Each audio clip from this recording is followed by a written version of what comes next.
I accidentally caused a war between my family and my brother's wife's family with one innocent text message. So my brother's wedding happened 2 days ago, and it turned into a complete chaos, which I know even though I wasn't there. You might wonder why I didn't attend the wedding if it's my brother's. Well, it's because of his wife's family. He did send me an invitation to the wedding because he wanted me there, but his fiancée told him I couldn't attend because I had a boyfriend. You might be confused, but I'm a man, a bisexual man to be exact, and I have a boyfriend who I wanted to bring to the wedding. She said even though she doesn't have a problem with that, and he doesn't have a problem with that, her extremely religious parents who already forced her to do the wedding in a church would most likely banish us from the wedding and cause trouble between our families. After she told him that my brother told me I couldn't attend and told me why, you might think I was angry. The truth is, I was relieved.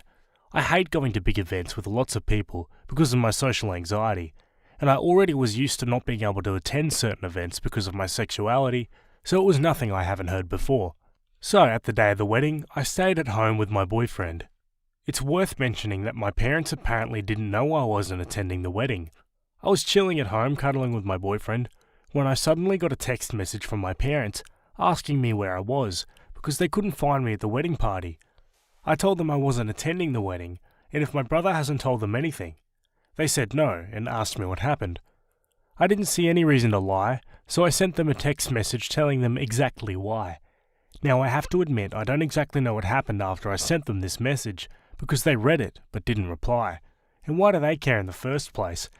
They didn't notice I wasn't there before until the wedding was already over. They only noticed when the wedding party started.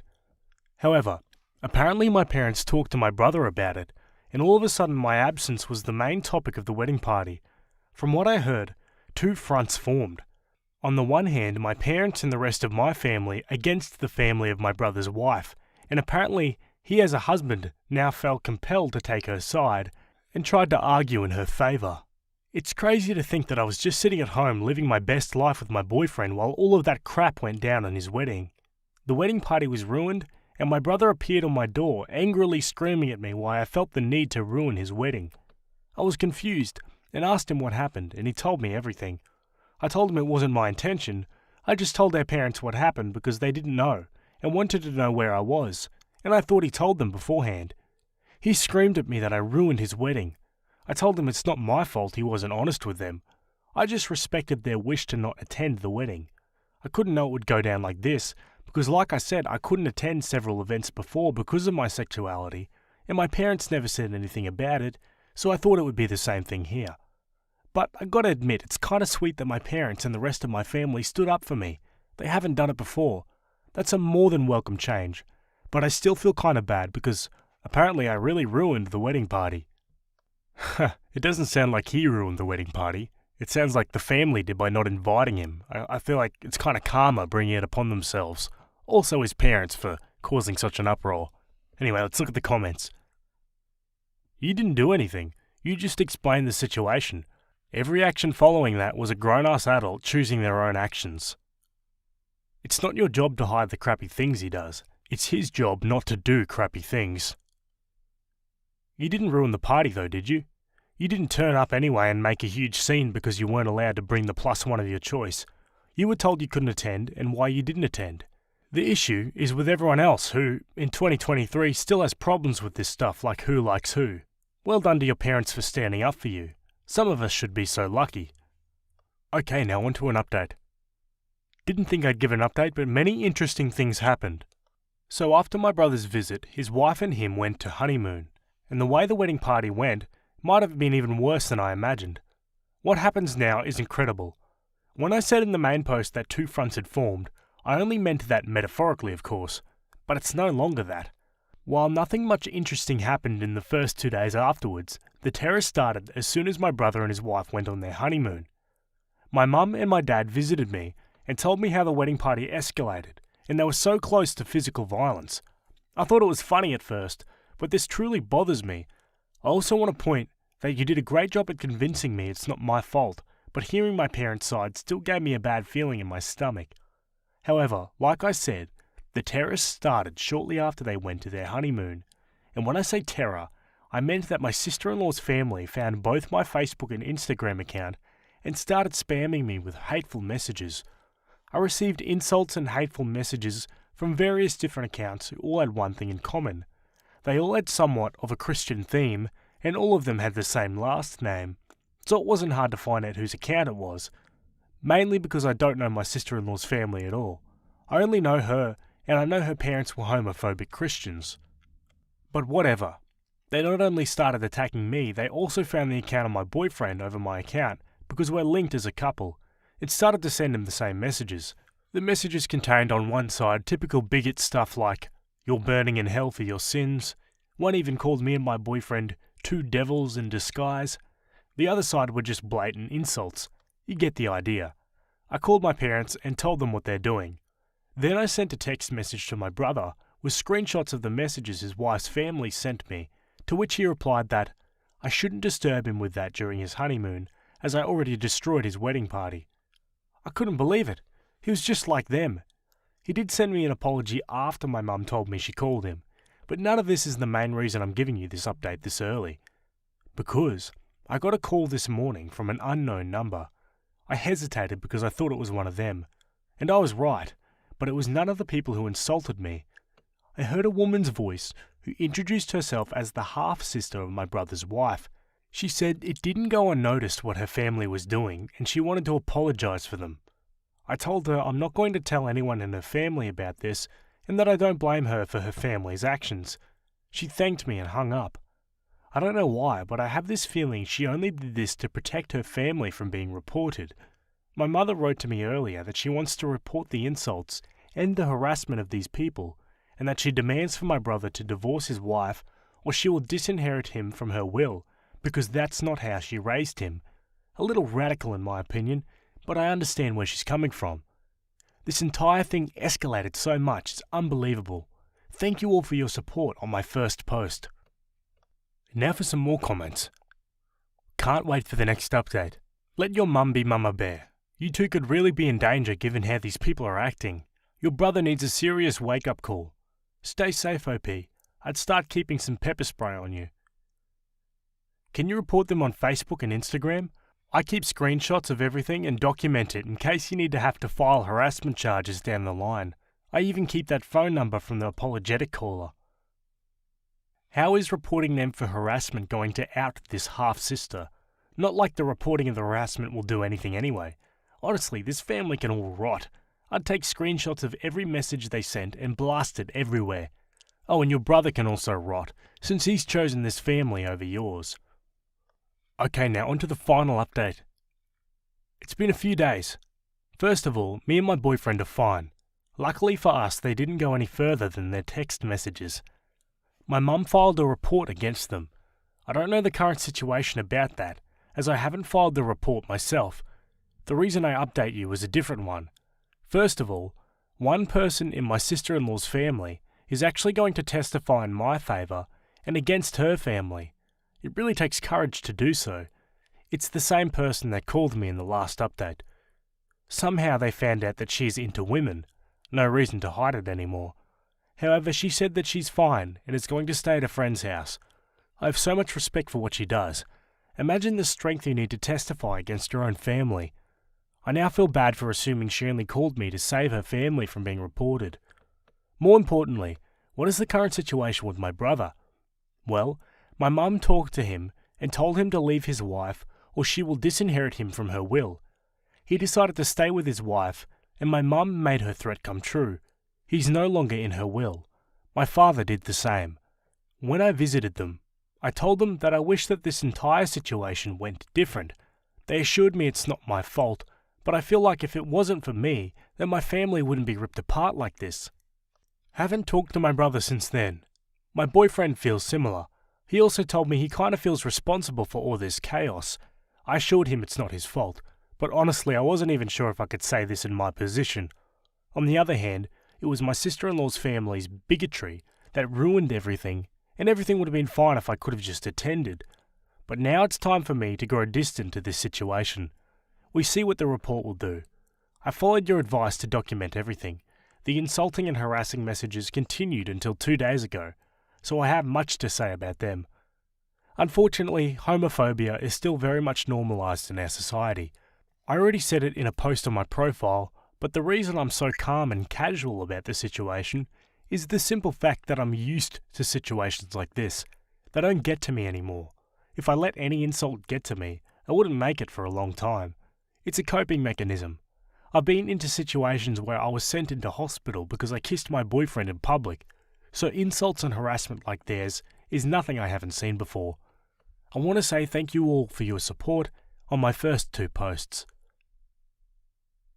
Okay folks, so that's the last update for that one. Let me know what you think of it in the comments. Honestly, yeah, pretty sad that the family took it that far, but also not surprising that that's still prevalent in those highly religious kind of families. Either way, let me know what you guys think and we'll jump to our next story. Okay, this one was posted on the same subreddit. It was written by user Venus Divine and it's titled, I don't think I will ever forgive my sister. Last week in October, I, 22 female, was working at a nursing home in the kitchen. Both siblings of mine, male 29 and female 31, worked there. My brother in the kitchen, my sister as a nurse. I loved the work. I loved the residents. I had a bit of unease working with my older sister though. We don't see eye to eye is an understatement. In her words, I'm everything wrong with my parents' life. I'm a horrible person. My mother should have let our abusive stepdad beat me straight so I'd behave better. She's told them to kick me out repeatedly, calling me a freeloader, a drug addict for smoking weed, a brat and a leech.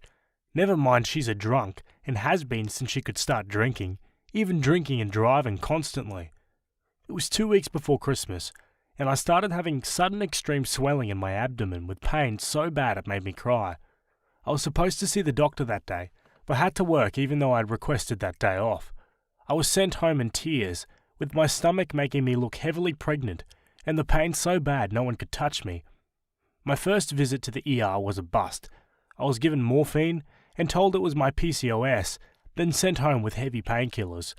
My brother tagged along with the trip, saying he was under the impression, because of my sister, that I was being dramatic and had bad cramps, even going as far to tell my parents to just leave me there and come back when they release me so he could get his chopping done.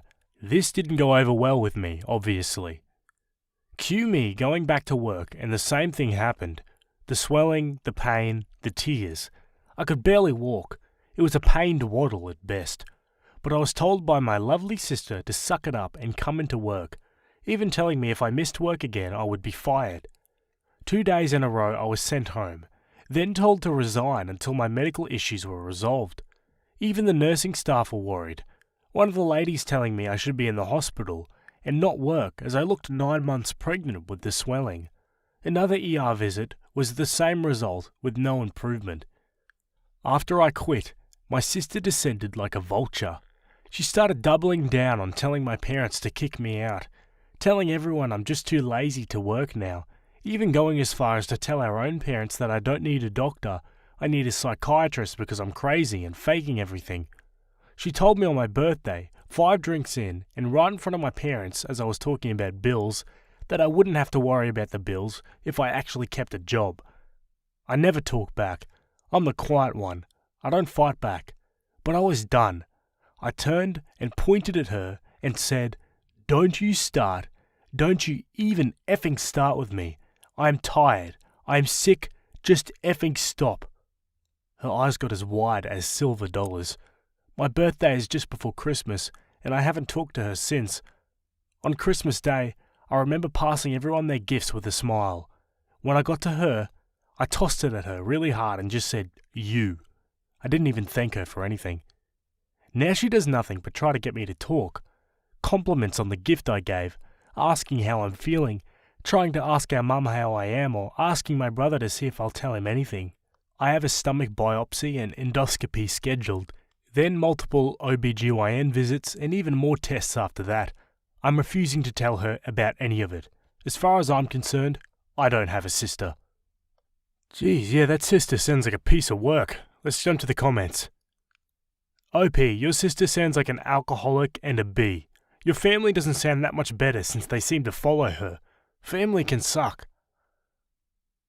My dad has a condition called diverticulitis. It sounds similar to what you're describing except for the swelling abdomen. It's triggered by certain foods that he's recently eaten. Maybe keep a food, drink, or symptoms log until your appointment, along with any medications that you try to treat it with. That might help when you go to the doctor. It could help expose any patterns to your symptoms that might help the docs come to a diagnosis. It's always when the quiet ones or the ones that avoid confrontation actually snap, do folks actually go like, oh crap, I may have effed up here. Honestly, you're better off without someone like her in your life. It seems like she's miserable to some extent and wants to spread it to those around her, especially if she's an alcoholic. Okay, now for the update. After 5 long months, I have a status update. About 5 or 6 months ago, I lost my job and relationship with my sister due to a mystery illness she swore I was faking. Newsflash, I wasn't.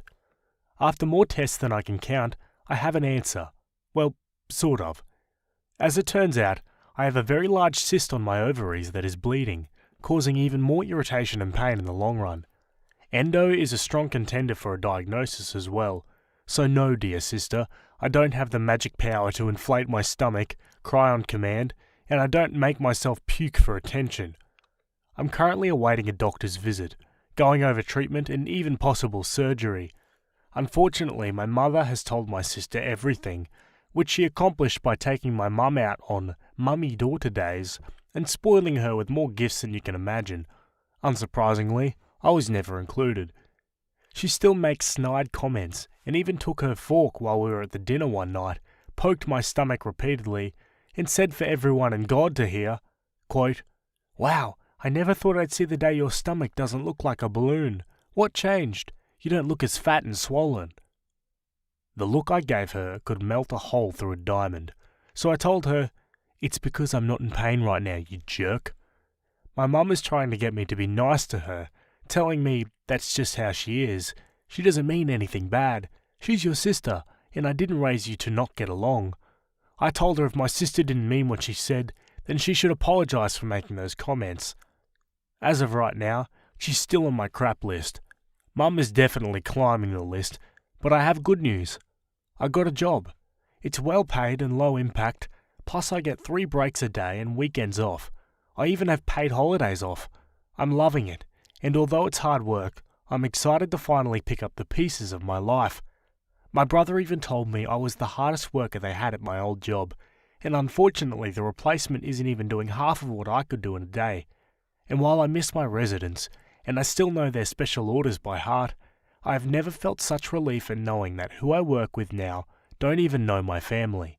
I can chat with them without my sister breathing on my neck or my brother shushing me for being friendly. I'm not 100% yet, and I have a long road ahead, but I'm doing it with my head held high and my best stride I can muster. Edit. Holy cow, I never expected for this to get the traction it did. I'm in tears and I can't thank you guys enough for the kind words and call-outs in the comments. It makes me feel less alone, and I couldn't even begin on how much it means to me that people actually care. A little clarification though on a few points.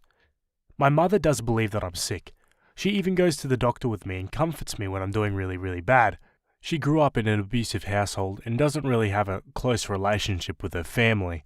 So she raised us to get along so we could have the relationship she never could.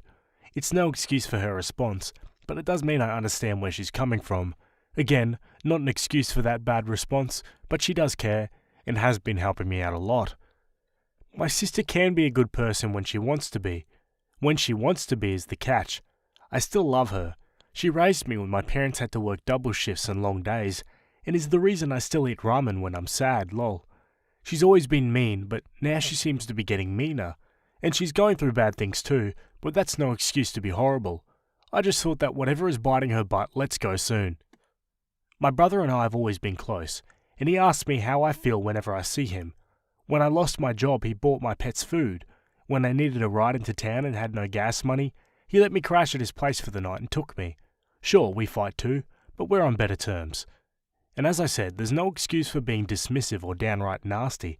I'm still going no contact and low contact when I move, as I believe it's the best choice for my mental well-being. I'm putting me first. Edit 2. Thank you guys for every message. I never expected this level of support from people. I've read them all and cried a bit. And thank you to the people also telling me to not take this lying down. As of right now, I've already had a talk with my mum, and she agreed that my sister was out of line.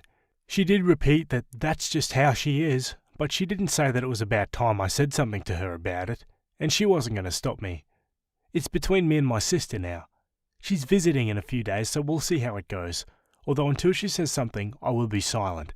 As for my mum, she is no longer going into my appointments with me.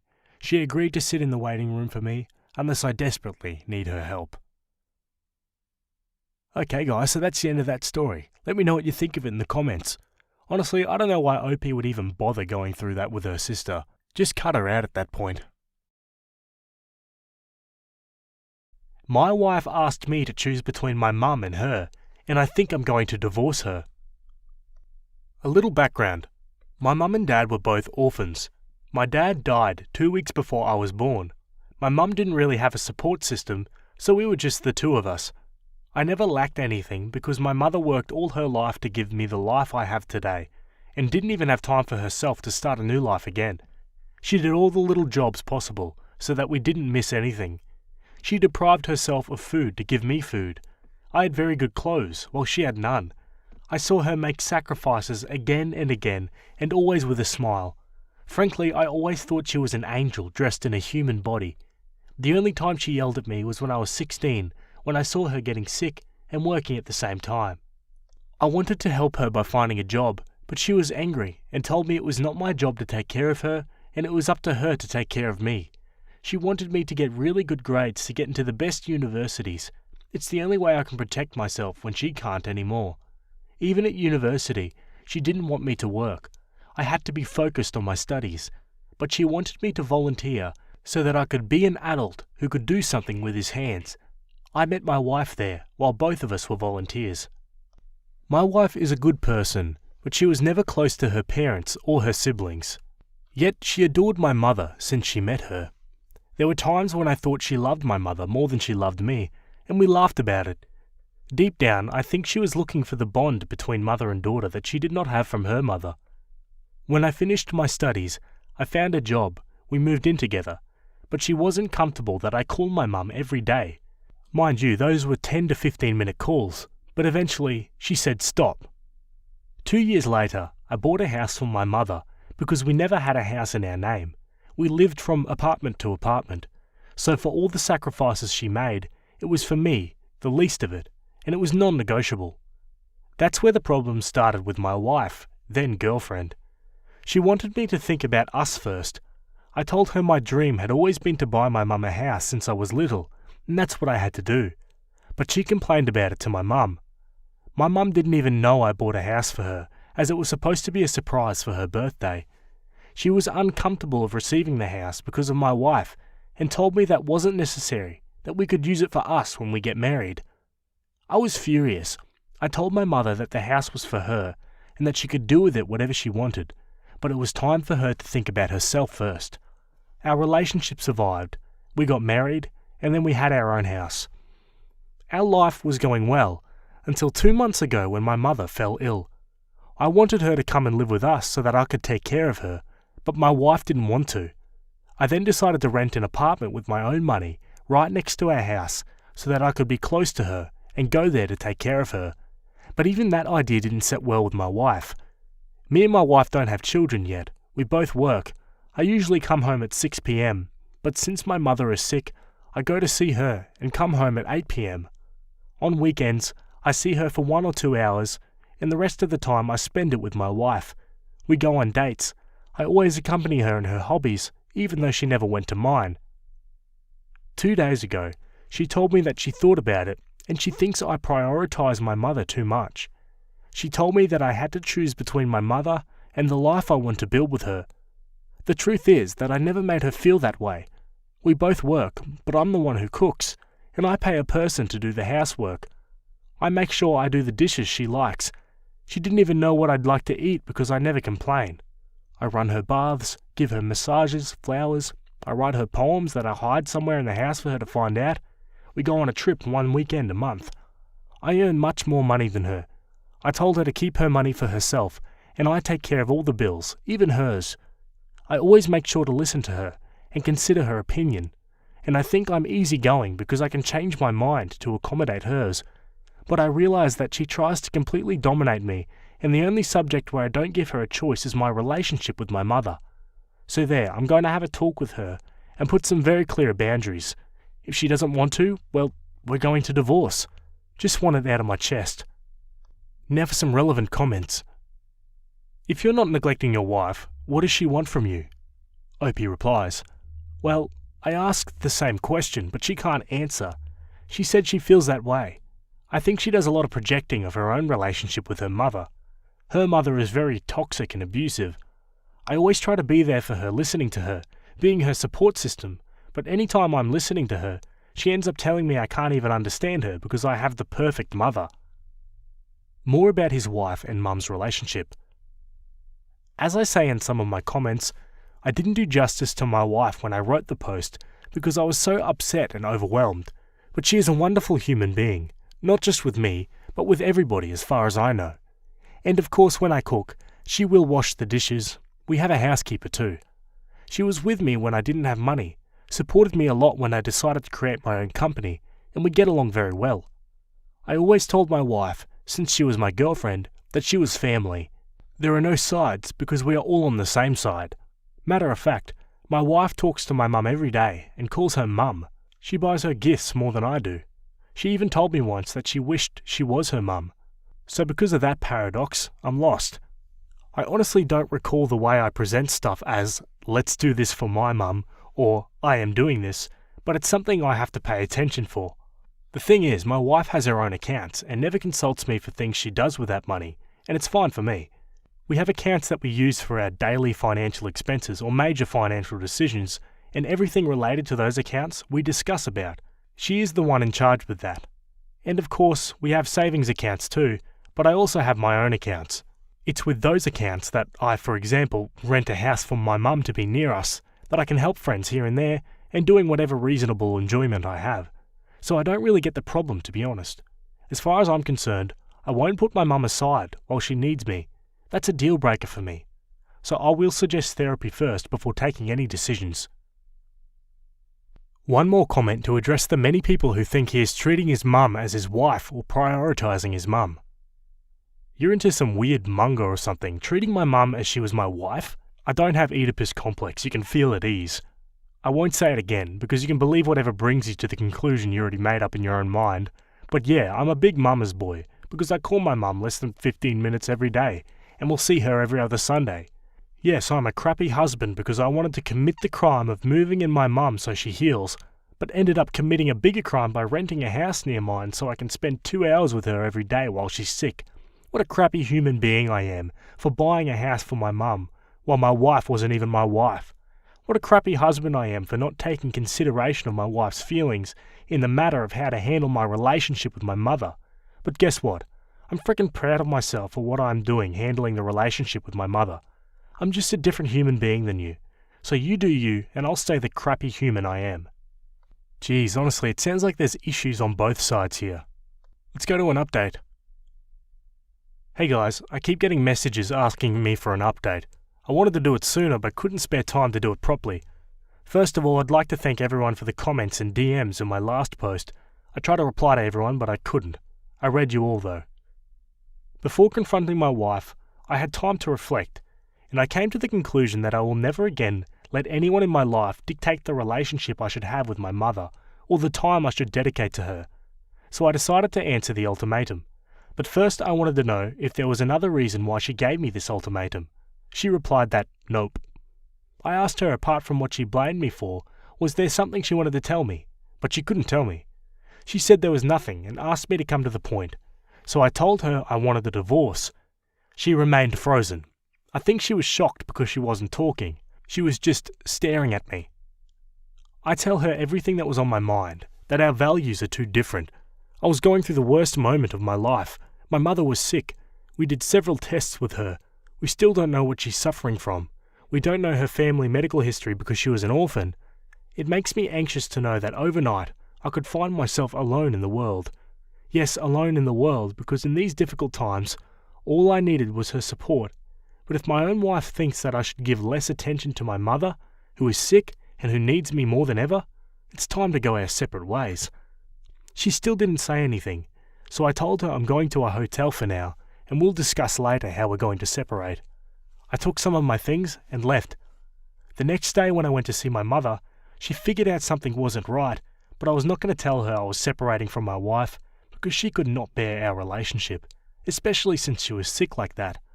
I didn't want to add more torment to her. I never discussed my marriage issues with my mother anyway, so she does not know our problems, and honestly, she adores my wife too much, and my wife behaves as if she was her own mother, so I was not going to tell her what she was thinking behind her back. My mum ends up telling me that my wife didn't come by that day. Yes, my wife, who asked me to reduce my contact with my mother, was seeing her every day, and I never asked her to do anything for my mother. She calls my mother Mum. When she gets sick, she used to go to my mother so she'll take care of her. It used to hurt me because it's as if I couldn't take care of her, but she said that this was not the same. The attentions of a mother are different. I told myself that it was her way of creating a mother-daughter bond that she never had, and I understood her. She even said her mother used to tell her that she was not supposed to be born, that she was an accident, and that she almost aborted her and regrets not doing it. Only a monster could say that to her child. So I never said anything when she wanted my mother's attention. Besides, I received enough love to share with whoever I wanted. My mother, after I left home to study, became a foster mum for children. She always did until 2 years ago. I've always loved each of the children with whom I still keep in touch, and whom I consider to be my siblings. Once a year, we all went on vacation together for a week, the children, my mother, and my wife. I generally take 2 months of vacation, of which the 6 weeks I devoted it to my wife, but the 2 weeks that I devote to my mother and the children. It was too much for my wife. Anyway, I'm rambling. So when my mum told me she didn't come to see her that day, I went back home because I was worried. I found her in the bathroom with her clothes and red eyes like she was crying all along. Seeing her like that was unbearable. I helped her out, but this woman, who has so much pride, collapsed in front of me with lots of crying. I don't know if it was an hour or two, but she kept crying, calmed down, and then cried again. I just stayed silent. She ended up telling me that deep down she never wanted me involved any less in my mother's life. She was always jealous of our relationship. She was always jealous of the attention my mother gave to the other children. She knows that it wasn't rational, but she couldn't help constantly striving to be number one in my mother's heart. It was kind of a competition for her. So when I wanted to take care of my mum, she didn't want me to be the one taking care of her. I was honestly furious, without saying anything of course, but I wondered if she was a psychopath or something. We're talking about a person who is seriously ill, and she's thinking about her damn competition, even if it means sabotaging the relationship I have with my mother and putting us in a situation where I wanted to divorce her. She told me that she was very jealous of me, and that she would have liked to be in my place. If she had to choose, she would have even chosen to be my mother's child, rather than my wife, even if I was the love of her life and the only man she's ever known. She also told me that even if the world falls apart around me, I will remain stoic, that I live as if I don't need anyone, and that I give everything to others, but I don't know how to let others reach me, and she never managed to get there. Only my mother could get there. At that moment, I didn't know what else to say. I was hooked on this idea of competition, so I didn't immediately grasp the scope of these words. But I still listened to her to the end. I put her to bed until she fell asleep, then I went to sleep in another room. In the morning, she was acting like nothing happened. She was being herself. She said I don't have to pity. I told her it was out of love, she was still my wife. She left to work and I did the same, but decided to stay at the hotel for the time being. During that time, I wondered what I could have maybe said so that she could think about it. Deep down, I think she's right. It's a defense mechanism I've had since childhood. I've never stayed in one place longer to make friends. It was heartbreaking every time to have to move. Between 5 to 15, I've moved more than 50 times, from apartment to apartment, from hotel room to hotel room. And since then, I think I've always lived my relationships like a squatter. I never unpacked and settled in, because I knew at any moment I could be kicked out. But I thought with my wife I acted differently, but I guess not. So I thought maybe we didn't need to get that far. What we needed wasn't divorce, but therapy. Then this happened. A little over a week after our discussion, I was called from the hospital. My wife had been hospitalized. She apparently did not feel well. I went to visit her, but she didn't want to see me. If you see the eyes I saw, I've never seen so much hate in just 2 eyes. I told her besties so she can have her support system because she didn't want me there. I told my mum. She asked me what I'd done to my wife so that she ended up in the hospital, and that I should not stress a woman who was pregnant. I said, what? She told me my wife told her and asked her to keep it a secret because she wanted to tell me herself when she was ready. I don't know what was going through my head. Between anger that it was my mother who told me, or happiness at having to be a dad for the first time, and total confusion at the surreal situation. I went to my wife and told her I knew, but she looked at me again angrily and told me she had lost the baby and it was my fault. In an instant, I just got the news my wife was pregnant but kept it from me, that I was going to be a dad and that we'd lost the baby and that she was accusing me of having caused something that I didn't even know. She asked me to leave and I left. I always wanted children very early on. My wife wanted to put her career first. I understood and accepted. I've been trying to convince her for years, but without success. Now she gets pregnant. She doesn't tell me anything. She talks to my mother about it, and she says I caused her miscarriage. Since then, she says she didn't tell me anything because she wanted to first confirm if I could deal with all the responsibilities I give myself and raise a child at the same time. I don't understand her, and I admit since then I have a fierce hatred against her. I don't know how to look at her without having anger in me, and I don't want to hurt her with my words. I take care of her at home, but we don't talk to each other. I'm not going to stay with her. It's not possible. I started a session with the psychologist. He told me that patience was my best weapon, that I shouldn't make a permanent decision on emotions that could be temporary, and that I should take time to see if there were things to salvage. Here is where I am. I don't know if I'll do another update. I took days off to be there for my wife and for my mother, but I'm feeling pretty depressed, and I just want to get away from all this bullcrap right now. Thank you, in any case, for giving me your point on your first post, for your support or your critics. Oh man, this is a bit of a rough situation. What do you guys think of it so far? Let me know in the comments. I think therapy is probably a pretty good idea, but honestly, it sounds like the wife has some pretty major issues of her own. Anyway, let's go to another update. Hi folks, it's been a while. I didn't intend to post again after my last one, but even though it's been months, I still get support and people asking me where I am in my life. So I think I owe you at least one last update because your comments and DMs helped me a lot during a time I needed it the most. I don't know if it's going to be long or not, but let's go. About my wife. After she had a miscarriage, yes, she was definitely pregnant, I had to take care of her because she couldn't do it on her own. After what happened, I had nothing but anger and hatred in me. But as I said last time, if something is fragile enough to break, you have no choice but to treat it gently. I didn't want her to break. I didn't want to leave her in the worst time of her life, so I did my duty as a husband. Despite everything, her mental state was getting worse. She thought she was still pregnant and she was talking to herself. One night, she was delirious, mistaking me for her father and thinking that I was going to hurt her. I had to call the emergency room. Then, after examination, a psychiatrist advised me to have her hospitalized. That's what I did. She spent 6 weeks there. She was diagnosed as having borderline personality disorder. Doctors suspect delusional disorder too. And they also suspect that she was heavily abused as a child. But that's all they were allowed to tell me. She didn't want to see anyone, especially her family. She suggested that we communicate through letters, and every time I went there, I took her letter. Then the next day, I dropped mine. It's crazy. I have the impression that in 2 months, I got to know her better than the 10 years I spent by her side. That reminded me how good of a person she used to be despite her flaws. She used to travel to participate in the construction of schools, wells, anything that can help people who live in precariousness. She didn't just give money, she helped out with her own hands. She's the type to help a foreigner who doesn't speak the language catch his train until she misses her own train. Honestly, she was like a gold mine, with lots of resources and kindness in her. Although we had money, we used to enjoy taking public transport to remember the time when we were penniless and enjoy life just because having each other was enough. We would travel without taking money and challenge each other to know how far we will get. That was the best moment in our lives. We were very close and in love. We thought nothing could break us. What has changed since then? We tried to figure it out in the letters we give each other. We talk about many things. I won't go into details. She owned up to her mistakes and I owned up to mine.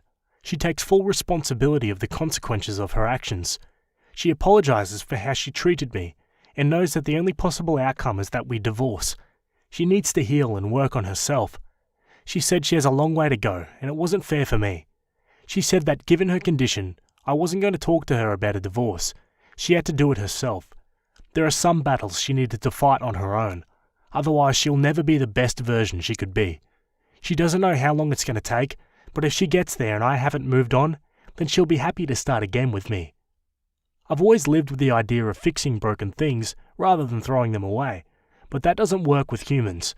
You can't fix someone unless they want to be fixed, and I wouldn't have had the strength to fix someone because I'm putting all my remaining energy into trying to fix myself. If my wife hadn't made the decision she made, I myself would have proposed a divorce.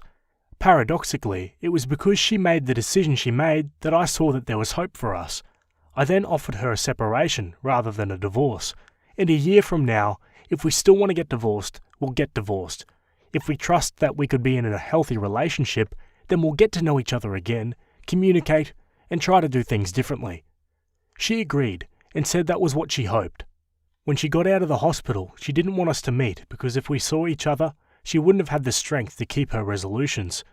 For my part, I had not yet let go of all the negative feelings following the events that happened before her hospitalization, so in the end it was the best for both of us. We chose to continue to send each other letters, and that's fine with me for now. She was able to see my mother. She wrote to me what my mother told her, that she'll always be a mother figure to her, despite the bad decisions she made, that she didn't have to compete for her love because she already had it, and that's the one thing that will never change. She asked me if I was okay with her being in touch with my mother. I told her it was up to them. She didn't need my consent. However, she was not likely going to see my mother too often, because I'd decided to go into another country for my mother so she could benefit from one of the best hospitals in the world, which is in Europe. About me. I've been in Germany for almost 1 month now. We're from France, and I'm learning to delegate work. It's a resolution I made during my therapy. I needed therapy, and it was especially you guys who convinced me. I will always be grateful to you. The therapy sessions were so heavy and tiring that I didn't have the strength to do much after leaving my therapist's room, but it gets better over time. I'm currently working remotely. I go back to France once a week to settle things at work and continue my therapy sessions because I don't want to change therapists. I managed to devote time only to myself, which is actually good. One of my foster brothers wants to come with us to Germany since he manages to work remotely too. He's a great help. In short, I'm getting better and better. About my mum. This is probably the most difficult subject to discuss, and I admit that I don't really want to talk about it, but I also think that talking about it here is good practice to be able to talk about it in my life. A few years ago, we lived from apartment to apartment, hotel to hotel. This is one of the worst times of our lives. The state always found us a place to sleep because we were a single mother and a child. It wasn't stable because we had to change places every time, but it was better than sleeping outside. My mother was and still is a very beautiful woman. It happened that she received sexual proposals for an apartment right in front of my eyes. I don't know what she went through with my dad, but she never wanted to be with another person because she says death doesn't stop a loving relationship from continuing. There was an association that used to take care of us by always finding for us a place to stay at night. One day, one of the people who were in charge to find us places to sleep wanted us to stay in his apartment. Then they'll find us a better place because we were in a very unsanitary hotel. My mother didn't want to go, but I convinced her to go because the idea of sleeping warm in a good bed was all I could think of. But after we had dinner at his place, he started making moves on my mother, who stopped him right away. He told us it was either that or we get out of his house. So we left. We went back to the hotel where we were, but our room was already taken. There was nothing we could do, at least that day, so we chose to sleep outside. Now at this moment I want to give a trigger warning for all the listeners out there. This next section contains an anecdote of gang rape. At some point, while sleeping, we were woken up by a group of men who were trying to rape my mother. They hit me so hard that I was even afraid to try to help my mum. Some other men, whom I guess came back from a party, heard the screams and came to help us. Our attackers fled. I always said that my mother was almost raped. That's what I always said, and I ended up believing it. But my mother was indeed raped before my eyes. I finally said it. My mother was raped before my eyes and I couldn't do anything. If that day we had thrown ourselves into each other's arms and cried together, maybe things would have been different. But she got up, took my arm, and told me that this place was not safe and that we had to look for a safer place. That was all. We never talked about that day again. We carried on with our lives as if nothing had happened. Things got better eventually. She worked hard so that I could be successful. She invested all the money she earned in her life on my project, and today I owe her the company I created. How did she manage to survive the hell she'd been through? Ever since I came to terms with the idea that she was raped, all I wanted was to tell her about it. But it's not about me, it's about her. She's the one who experienced the worst. I would so much like to talk to her about it, but I don't know what good can come out of it after so many years. That's it. That's all. As for today, her condition is improving. The future looks brighter than it did a few months ago. Well, I think that's all. This will be my last post.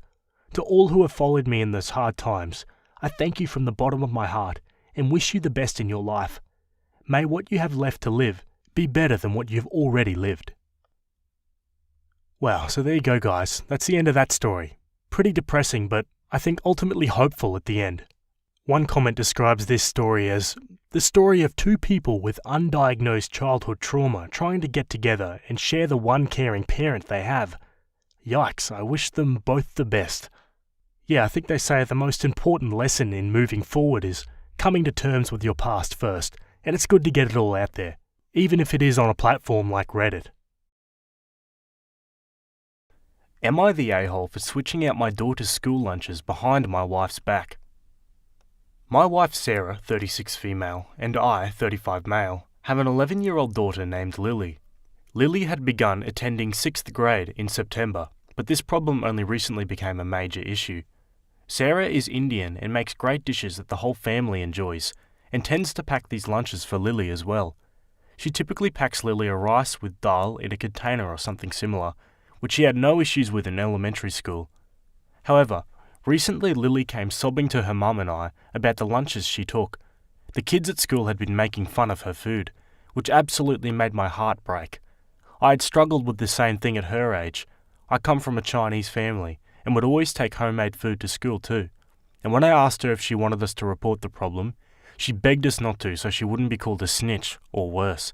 When Sarah heard this, she simply contacted the principal, which I didn't want to resort to at first, and left the issue, telling Lily she wouldn't be buying school lunch and to just ignore the other kids. The same problem occurred every day. Lily would be coming home feeling extremely upset, and there were even times Sarah would yell at Lily for not even touching her school lunch. We both had talks with Lily about her culture and how she should be proud, have contacted the schools, but the school is ignorant of the issue. They simply had a talk with the parents and ended it there, and Lily isn't budging. I don't want her to starve, because so many days she doesn't even eat her lunch.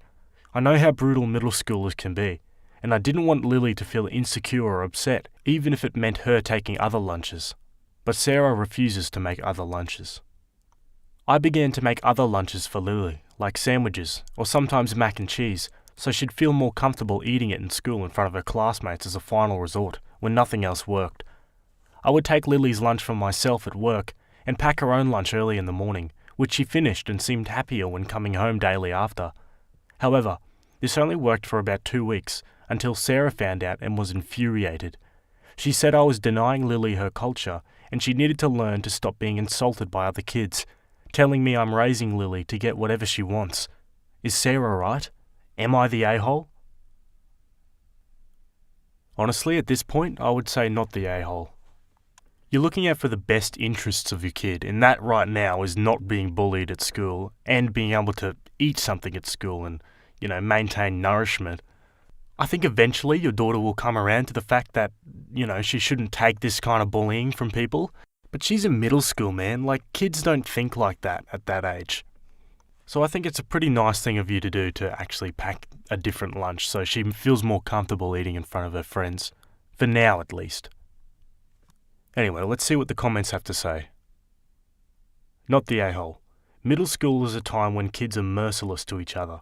It is also a time when children want to fit in, and when they start to exert control over those things that their parents used to do for them. Your wife is not helping your daughter exert agency and make choices. Her dismissal of your daughter's concerns and wishes are bound to create resentment and will result in a massive blow-up when your daughter is older. Worse yet, it almost guarantees that she will reject all things related to her ancestral culture because she'll associate that culture with conflict on all sides.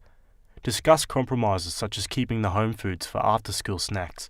But even more importantly, encourage your wife to listen to your daughter's concerns and to take her wishes seriously. Yeah, that comment more eloquently described what I was thinking as well. Not the a-hole. Culture is important, but so is your child's comfort, health and happiness. It sounds like you tried to do everything you could to rectify the situation before resorting to this. If your daughter was so distraught that she wouldn't even eat her lunch, then this is probably for the best. Side note, if your wife cares that much about your daughter valuing her culture, she probably shouldn't force her to end with it in every way that causes her so much distress. That sounds like a pretty good way to teach her to resent it. Not the a-hole. Let's call a spade here. Your daughter is being bullied for her lunches at school by her peers and at home by your wife. It's absolutely terrible your daughter is being subjected to racist bullying at school, but the solution isn't yelling at her and forcing her to be a subject to more racist bullying at school. That is more likely to make her resent her Indian heritage than to be proud of it. Until Lily is in an environment where she feels safe bringing her cultural food, let her bring safe lunches to school and teach her a love of Indian cuisine and her culture at home.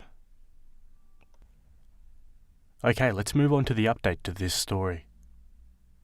Okay, so I'll start by saying thank you for all the comments. A lot of people agreed with me. Some told me I should let Lily pick her lunch. I showed the post to Sarah and it took about an hour or so, but we both sat down and talked with Lily on where she wants to go from here, and she said she liked the lunches I packed her, etc. However, we also figured out this bullying had been going on for longer than just 2 or 3 weeks. So Sarah agreed to let Lily take whatever lunch she wanted, on the condition that she'd eat homemade food, Chinese or Indian, for dinner and breakfast still, and we all agreed. So Sarah got her part in it. As for the school, since the principal hardly did anything, we reached out to the school board superintendent and are still waiting for a response. I think this would solve the issue better too, and when we get a response, I'll post a second update. Thank you for the advice. Now, unfortunately, there's no more updates to this story at the time being, so we won't really figure out what happens with the school there. But I think happy ending all in all. They came to a pretty good compromise there. Lily taking whatever lunch she wanted to school, and her eating her cultural food at home as well. So, yeah, all in all, pretty good ending. Let me know what you guys think in the comments. Was there maybe another solution to this problem that could have been maybe better than the one they figured out? Leave a comment if you think so. Alright, on to the next story. This one was posted by a now deleted account. It's titled, "Apparently, I missed my wife's lover by only a few minutes.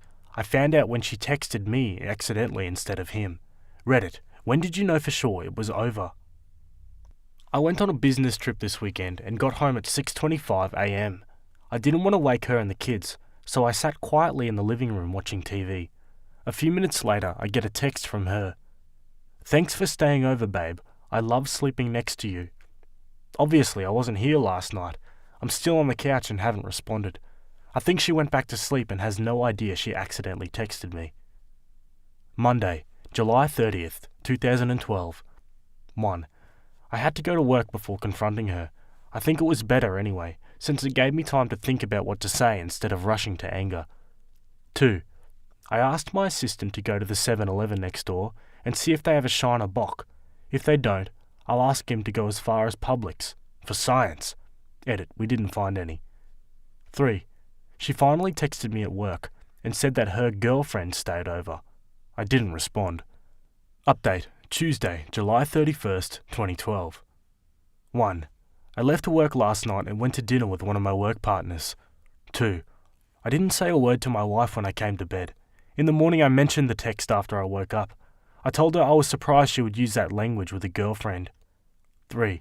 She broke down and admitted that she had a platonic girlfriend and an not-so-platonic ex-boyfriend over while I was away. 4. She admitted it wasn't the first time. 5. I calmly told her I would have to think about how I feel about the situation and let her know whether we should separate. Thanks, Reddit. You prepared me for the worst way in advance. It's nice to get the hive mind's opinion sometimes before jumping into a rash and complicated situation, or acting brash and angry as a reaction. I really appreciate everyone's comments and helping figuring out the next steps. Gee, I couldn't think of a worse way to find out that your wife was cheating on you. An accidental text to you that should have been for the boyfriend. Jeez, that's rough. Anyway, onto an update post. It's titled, "Well guys, I'm a big dumb idiot. She knew I was home and just wanted me to come up. When have any of you misread a text message and almost ruined everything? Or at least, I really wish that's how it happened. It didn't. Turns out I was right when I posted the last thread. I missed her longtime lover by just under 15 minutes. I'm very sorry to abandon Reddit without an update to the thread since Tuesday. A hazy fog of disbelief has clouded my world. Everything happy has disappeared. The quiet nuclear family life. 2 kids, a dog, a 4-bed home in the suburbs. Since Tuesday morning I've learned this has happened before. She took him to an expensive hotel on the beach near our home to eat at the award-winning restaurant. I introduced her to this place on our anniversary last year. She revealed to me that she is interested in a swinger lifestyle, and she's already been to swinger clubs with him and the girlfriend. She wants to keep our marriage together, but wants to keep the lover as well. The funny thing is, I'm not a jealous person. Neither am I controlling or demanding, or think that I can force someone to love only me. If she hadn't gone secret agent on me and tried to hide it, I would have considered it. I've moved out of the home and into my office until I can find a condo or apartment close to our primary home and my daughter's school. I've given my lead engineer all of our bank info so he can run the company, just in case I get held up with any problems. I wonder how many Redditors were hoping it was just a mistake. Alas, life sometimes has a way of being as entirely predictable as you imagined it would. And in the comments, OP gives more information about what went down. I wasn't going to move out originally. A lot happened since Tuesday night. During one of our discussions about this lover, things turned argumentative, then violent. She has a history of violence. Names were called, fists were thrown, and eventually objects were broken. She called the police and claimed she wanted me out. The police sided with me and said there was no evidence I abused her, so they can't ask me to leave my own home. My daughter watched, not able to go to bed while the police questioned Daddy. I left for a friend's house and got severely drunk on whiskey. The next morning I returned home and demanded she leave. She left for about 20 hours while I took care of the kids. She came back at night and locked herself in the bedroom and texted me that the kids need her and she can't abandon them. I told her there is no way to live with the violence and one of us had to leave. Sadly, I had to be that person. I've been going to the house every morning to wake up with them and at night to put them to bed, the kids that is. I will rent a new place that can hold all of us and move there in the next few weeks. Then she can move wherever she can afford on her own. It's not like it was an easy decision to make and I pray it doesn't bite me in the butt later. But you know what could be worse? Staying, getting into another fight, having the police come again and having not so understanding police officers again. You know what would be worse than losing my house in the divorce? Going to jail because the police believed her story, screwing up my life, my company, my future, and the future of my kids and their family income, the money they need to eat, etc. Staying would be so much worse. The rest of it I can deal with. I'm not an absentee father and she'd have to make up evidence in court if she wanted to prove somehow that I was, whether or not I'm sleeping in the marital home. And now for some comments. STD test for you ASAP. You are handling this way better than I would have. Kudos. She wants to keep our marriage together but wants to keep the lover as well. I want washboard abs, but I also want to sit on my ass and eat pizza. Something's got to give. For those of you who are criticising OP for leaving, sometimes you have to. To remain in the house could create far more problems, especially if she is claiming he is the one who hit her. OP, please be aware that you could be liable if her violence affects the children. You may not think she would hurt the kids, but then again you don't really know her, do you? Please bring this up with a lawyer ASAP and try to get an emergency custody hearing. Also, I strongly recommend installing nanny cams, or at least give your kid a nanny cam, and record all meetings and interactions between you and her with sound at least. I don't know what the law is where you are for recording, but I'm sure someone here does. Protecting the kids is paramount. This will give her little chance to succeed if she does accuse you of being the violent one. As for the Redditors saying, don't give her access to the house, he cannot do that legally. You cannot kick someone out of a house after you've invited them in, even a cheating spouse, nor can you discard their things, etc. OP is acting in a more responsible manner, regardless of how you view he should protect his kids. Stop armchair refereeing, peeps. OP is the only one who can make such big decisions. Okay, now on to the final update for this story. Thank you to those following my cuckold non-fiction story. Sadly, this is true. For men's rights, I feel like I should keep a log to help other men when they find themselves in the same situation. 1,000 other people are facing the same situation I am, today, right now. I couldn't spend another night in the bed she had other people in. I'm not a prude. But the lying, cheating and stealing killed our marriage faster than a cancer eating away at your insides, and it hurt just as bad. I've left my career as a successful engineer. I put the company in the hands of my highest executive and told him I might not be back. I still offered to fly in to close any big sales. This season of my life is over. I've moved on, and it's time for some shake-it-up life-altering changes. I have $100,000 in open personal credit, $50,000 in open company credit, a paid-off car, it's a Lexus ISF, thanks for asking, enough savings and residual income to not work for 6 months, 2 kids who depend on me in every way, financially and stability-wise. I've already done the typical bachelor stuff you forget about when you're married. Upgraded to an iPhone, purchased new wheels and speakers for my mid-level luxury sports car, upgraded my battle station, and took a vacation to Disneyland. Oh my god, really? I'm getting so much hate for this. Yes, I talk like a teenager on Reddit. Is that a crime? I want a new life, Reddit. What would you do? What did you do? Travel? Buy crap? Work out until you looked like an Olympic athlete? Spill your guts, ladies and gentlemen. Tell me your midlife crisis successes and failures. Now for some relevant comments from this post. Why did you leave your job? I did what made a lot of money and loved every minute of it, but I realised I started liking the sales part of the business and not the execution as much. My true passion is elsewhere. I'm hoping to break into the special effects industry, practical effects, explosions, model building, etc. I've been around computers too long and I just can't do it anymore. What I would give to have worked on a Nolan Batman flick, rigging lights for an SFX shot. Sigh. Well, I also have residuals from my company still coming in every 2 weeks. Not exactly as high as my take-home pay, but still enough to be okay. More about custody. We're splitting the kids. Realistically, for the moment, they live in a primary home, but many nights of the week they are here, and I put them to bed and wake up with them. Eventually I'll move back to the primary home or move the kids here permanently, and let the ex take them several days out of the week. It was just a compromise, since I'm the only one materially supporting the household, their food, clothes, gas, etc. What does this have to do with men's rights? From the other thread there was a lot of debate about how I should handle the ex, kick her to the curb, versus a more empathetic approach, whether or not I should fight for full custody, etc. I'm trying to make it out alive and hopefully document some of it for other people going through the same. Infidelity, lying, separation, etc. from a man point of view. OP continued to post sporadically up until about 3 years ago. He did leave one more comment in relation to his ex-wife. Quote, I was married to a woman who couldn't wait to die so she could go to heaven because her dad was there. End quote. Gee, looks like OP has the rest of his life ahead of him, with no barriers. But I want to throw this one over to you guys. What would you guys do in his situation?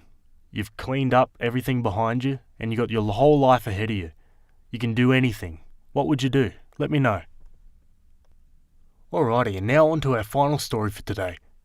This one was posted by user ImpossibleTone8288, and it's titled, Am I the a-hole for calling my boyfriend's little sister racist because she likes K-pop?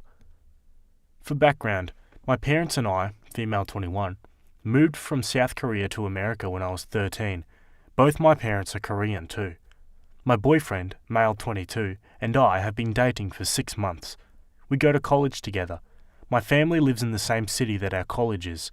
His family, however, lives in another city, so I haven't had the chance to meet them until now. His parents invited us to spend the weekend over at their house so they can meet me. Up until now, I've only spoke a few times on the phone with his parents, but not with his siblings. He has 3 siblings, an older brother, 25, sister, 13, and brother, 9. The problem with his sister is that apparently she's a K-pop fan. My boyfriend had already told me this prior to meeting her, and he told me to get ready. I thought that meant that she would ask me to say something in Korean or something like that. It has happened to me before, even by strangers in the street. It's annoying. Well, first things first, she greeted me with a hello in Korean. I faked a laugh and greeted her too. It wouldn't have been such a deal, if that was it, but then she continued calling me Ani and asking me if I called my boyfriend Oppa and such things. She then started asking where did I live when I was in Korea, if I had met any idols, if I ever tried to be an idol myself, etc. She insisted on sitting next to me and she was taking photos of me eating because I looked like an idol. Like, what does that even mean? I'm just trying to eat. Her mother had to tell her to stop because I was very visibly uncomfortable. After eating, she wanted me to go dance to some K-pop choreographies with her because, every Korean knows how to dance, I guess. We stayed there over the weekend, so it was 2 days of non-stop of this kind of behaviour. I was so glad when it was time to leave. As soon as we pulled out the driveway, I told my boyfriend, "You were not kidding. Your sister is worse than I imagined." He laughed and said it was expected of her to act like this. So I told him, "So she's always this racist, huh?" He took offence on that. He told me that his sister wasn't racist at all. She was only excited to meet me. I said that all she did during our visit was to make assumptions about me and talk to me in a racist way. Like, come on, calling me Annie when she doesn't even know the context of the word has to be racist for Americans too, right? Now he's mad at me, and I'm mad at him too for not understanding my side too. So who's right? To be honest, not really my place to say whether or not it's racist or not, but I think this comment sums it up perfectly. Honestly, I think a lot of white people associate racism with intent and not impact. Her intent was not to be racist, but her actions were racist, and people of colour shouldn't be persecuted for pointing out those patterns. She didn't blow up. She didn't yell at the kid, which a lot of us can't say we wouldn't have done. She mentioned it to her boyfriend in private in a space where he wouldn't have heard her. If a 13-year-old white kid started calling me her N-word, asked me if I ever met Tupac or Beyonce, and insisted that I must be able to rap because I'm black, that would be racist. It's also weird as F to start calling a girl you just met your older sister, not the a-hole. My wife and her best friend accused me of having an affair, then got angry when I didn't have one. I, 31 male, and my wife, 29 female, had a baby last December. It was a traumatic birth, and my wife developed postpartum depression. While she was originally going to go back to work after the birth, she's been struggling enough that we decided to wait until our daughter was a year old and reassess. She's been going to therapy weekly. With my wife home full-time, I've had to work increased hours. This is something we discussed prior to making this decision, and she knew this from the start. A few weeks ago, my boss approached me about a project that would require a lot of overtime in a short amount of time. It would both be great financially and for my career. I talked to my wife about it and she agreed that I should say yes to my boss. For the 4 weeks I'd be working on this, my mother-in-law and her best friend, Jessie, 29 female, name changed, would come help out with some of the duties that I typically do.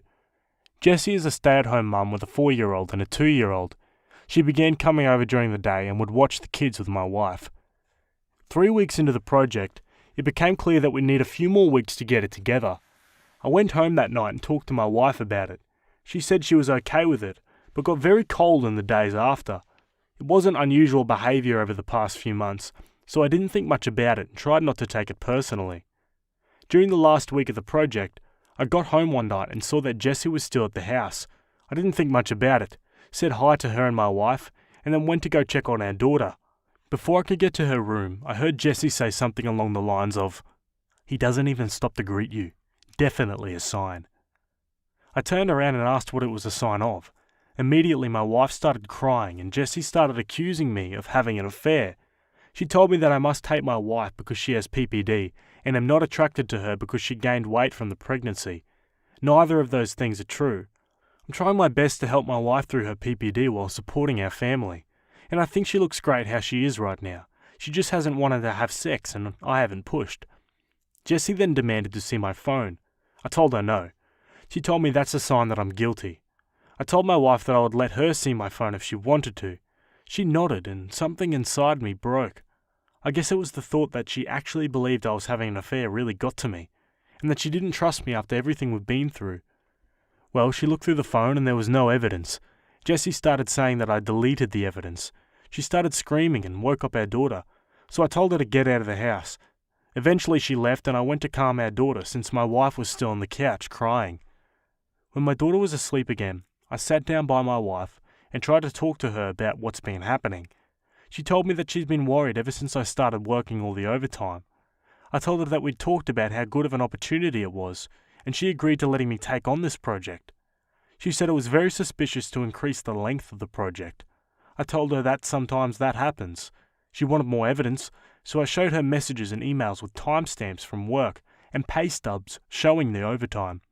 She said she believed me and was sorry for doubting me. It was just that Jessie had been telling her that these were all signs that I was cheating. I asked her why she believed Jessie more than me, and why she didn't come to me with her concerns. She didn't have a real answer. It's been a couple weeks and the project is over. I actually scaled back and I'm trying to work a little less than I was before the project, so I can spend more time with my wife and daughter. But I feel so burnt out trying to do everything and become resentful because in the back of my mind, I know that my wife doesn't trust me. I ask myself, what happens the next time I have a project? Or if I have to run errands one day? Or if I have a business trip? Am I going to come back every time to accusations that I'm cheating? I've tried bringing it up a couple of times, but my wife tells me it's not the time and that she's tired or sad. I try to be mindful of her feelings, but I wonder if that means that I can never have any of my own. I'm not sure what to do here. Any advice for how I can move forward?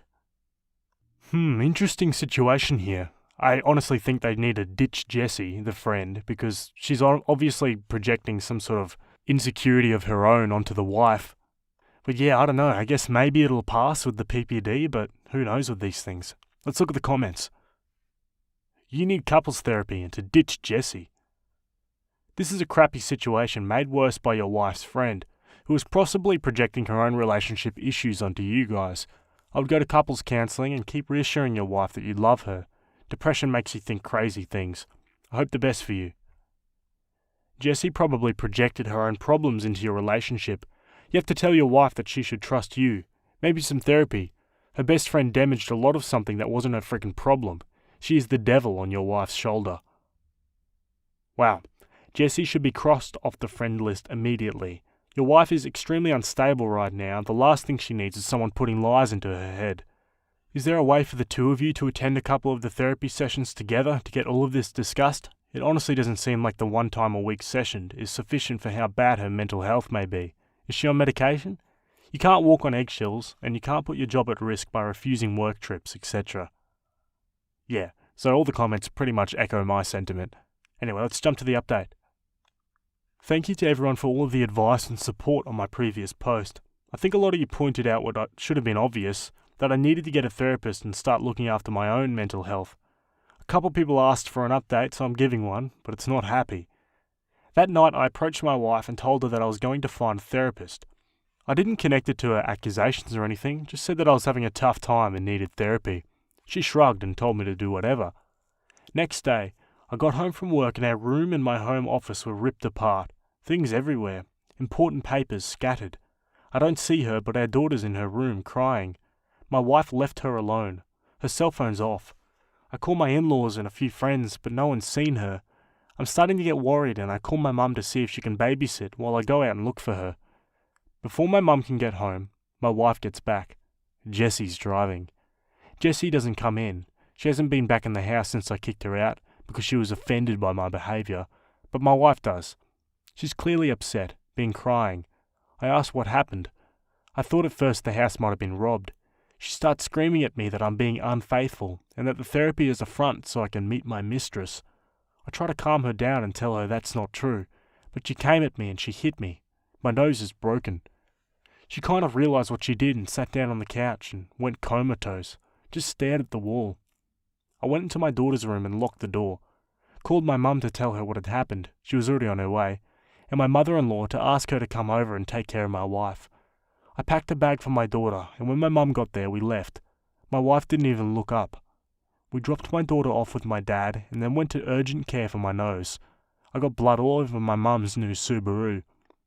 My daughter and I are staying with my parents for a while, and my wife's staying with hers. I'm looking into getting a restraining order against Jessie. My wife and I are separating. I love her, but I won't live with someone who hurts me and could potentially hurt our daughter. I'm not going forward with the divorce yet. with the hopes that my wife will get the treatment she needs and we can work things out. My in-laws told me that they're looking at inpatient treatment at a local hospital, but I also have everything well documented in case of an eventual custody battle. My heart's broken because I know this isn't my wife, this is a sickness in her mind, but I need to keep myself and our daughter safe and give her the space to recover. I'm hoping that this is the right decision. Thanks again, everyone. Holy moly, reading this, I just can't help but feel so much anger towards Jessie for feeding this kind of lie into her mind. Yeah, it's really sad. There's one last update to this story, let's go to it. It's titled, Do I Let the Woman I Fault with My Wife's Death Let Her Speak at Her Funeral? My wife passed on early Monday morning. Convinced by her friend Jessie that I was having an affair that I did not have, she had a mental break, which resulted in my taking our infant daughter and staying with my parents for a while. She was with her parents, who planned on taking her to the hospital for inpatient treatment on Monday. On Sunday night, she came to my parents' house and demanded I give her our daughter, because she had left her alone for several hours the last time she was responsible for her and had gotten physical with me. I refused. I offered to let her come in and spend time with her while my parents and I were present, but she didn't want to come in and wanted to take our daughter with her. She was upset but left eventually. A few hours later, she drove her parents' car into a tree and died. The friend, Jessie, came to see my daughter and me yesterday. After some tears, she told me that she was planning to speak at my wife's funeral. She had already cleared it with my in-laws, but was letting me know as a courtesy. I told her she would not be speaking at the funeral. We fought, and she left after telling me that I was a jerk, and not the only person who loved my wife. I talked to my in-laws who were adamant that Jessie be allowed to speak. She and my wife knew each other since they were kids, and my in-laws are close to her.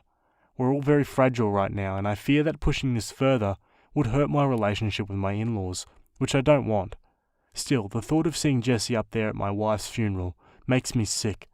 I don't think I can stand to listen to her, knowing that she took joy in my wife's deteriorating mental health and picked up my wife, leaving my daughter home alone. That being said, I don't trust myself to make the best decisions right now. My mind's clouded by grief, guilt, and fear. My parents are split on what to do, and I don't have the energy to reach out to my friends, so I'm coming here again to ask for your advice. Thank you. Holy moly, that was an update I didn't expect. A bit depressing too. I'm going to pass it over to you guys. What do you think Opie should do in this situation? Honestly, I would not let her speak at the funeral. I'd be so infuriated by the fact that she's the cause of all this, at least an instigator. So yeah, there's no way in hell she'd be reading at my wife's funeral. What do you guys think? Let me know. Alright, let's jump to our next story. Okay, next one was posted on the Am I the A-hole subreddit. It was written by user oddkale6348, and it's titled, Am I the a-hole for telling my cousin nobody cares if she has a husband and kids? My cousin Amanda, 29 female, and I, 33 female, are very different. She is like the typical trad wife. Ever since she was little, her life goal was to be a housewife and have a husband and kids. She's really feminine and dresses up really modestly, like one of those 1950s housewives. I'm very different. I have a job at a law firm. I wear both feminine and masculine clothes. I'm career-driven, but also want a family someday. I always keep my hair short like a bob. And to be honest, even though she and I are different, I respect her wishes of being a housewife. That is her choice. So Amanda is the typical housewife who also has a TikTok where she always talks about how being a homemaker and having a husband who provides for you is a blessing. That she is not some sad, ugly feminist who is enslaved in the job field. She often says that working for your husband is so much better than working for a boss or a company. Also, as women, we should go back to our biological roots and be a housewife and take care of the kids. She's also anti-abortion. All of this is something I ignore until it's a way to insult me. She hates that I work a corporate job and have a different life. She oftentimes tries to persuade me to quit and find a husband. She often brags about how much stress less her life is and how happy she is as a homemaker. And also that I'm already pushing 40 and I need to start taking things seriously instead of being a carousel rider. First of all, what I do in my private life is none of her business. Secondly, she knows I'm not someone who has sex with every living being. What hurts the most is when she says that if I was a bit more feminine like her, and not masculine, 2 of my ex-boyfriends wouldn't have cheated on me in the past. To be honest, I'm very tall, like 5'10", and I'm not fat but have a little large body type. This has been going on for a long time. I brush it off every time I hear it. She always tries to scare, like, "Oh, you know guys don't like women who are in their 30s. You should dress up like a girl. Your clock is ticking." I literally blocked her social media. She also gossips a lot about me with other female members who have a career, that we are just sad spinsters who got stuck into the lies of feminism. So last week was my grandfather's birthday, and it's special because he beat cancer. All of our family was there, including Amanda, her husband Jerry, and her 2 kids, 7 male and 4 male. We were all chatting and having fun, until my uncle asked about Eric, 34 male, my boyfriend.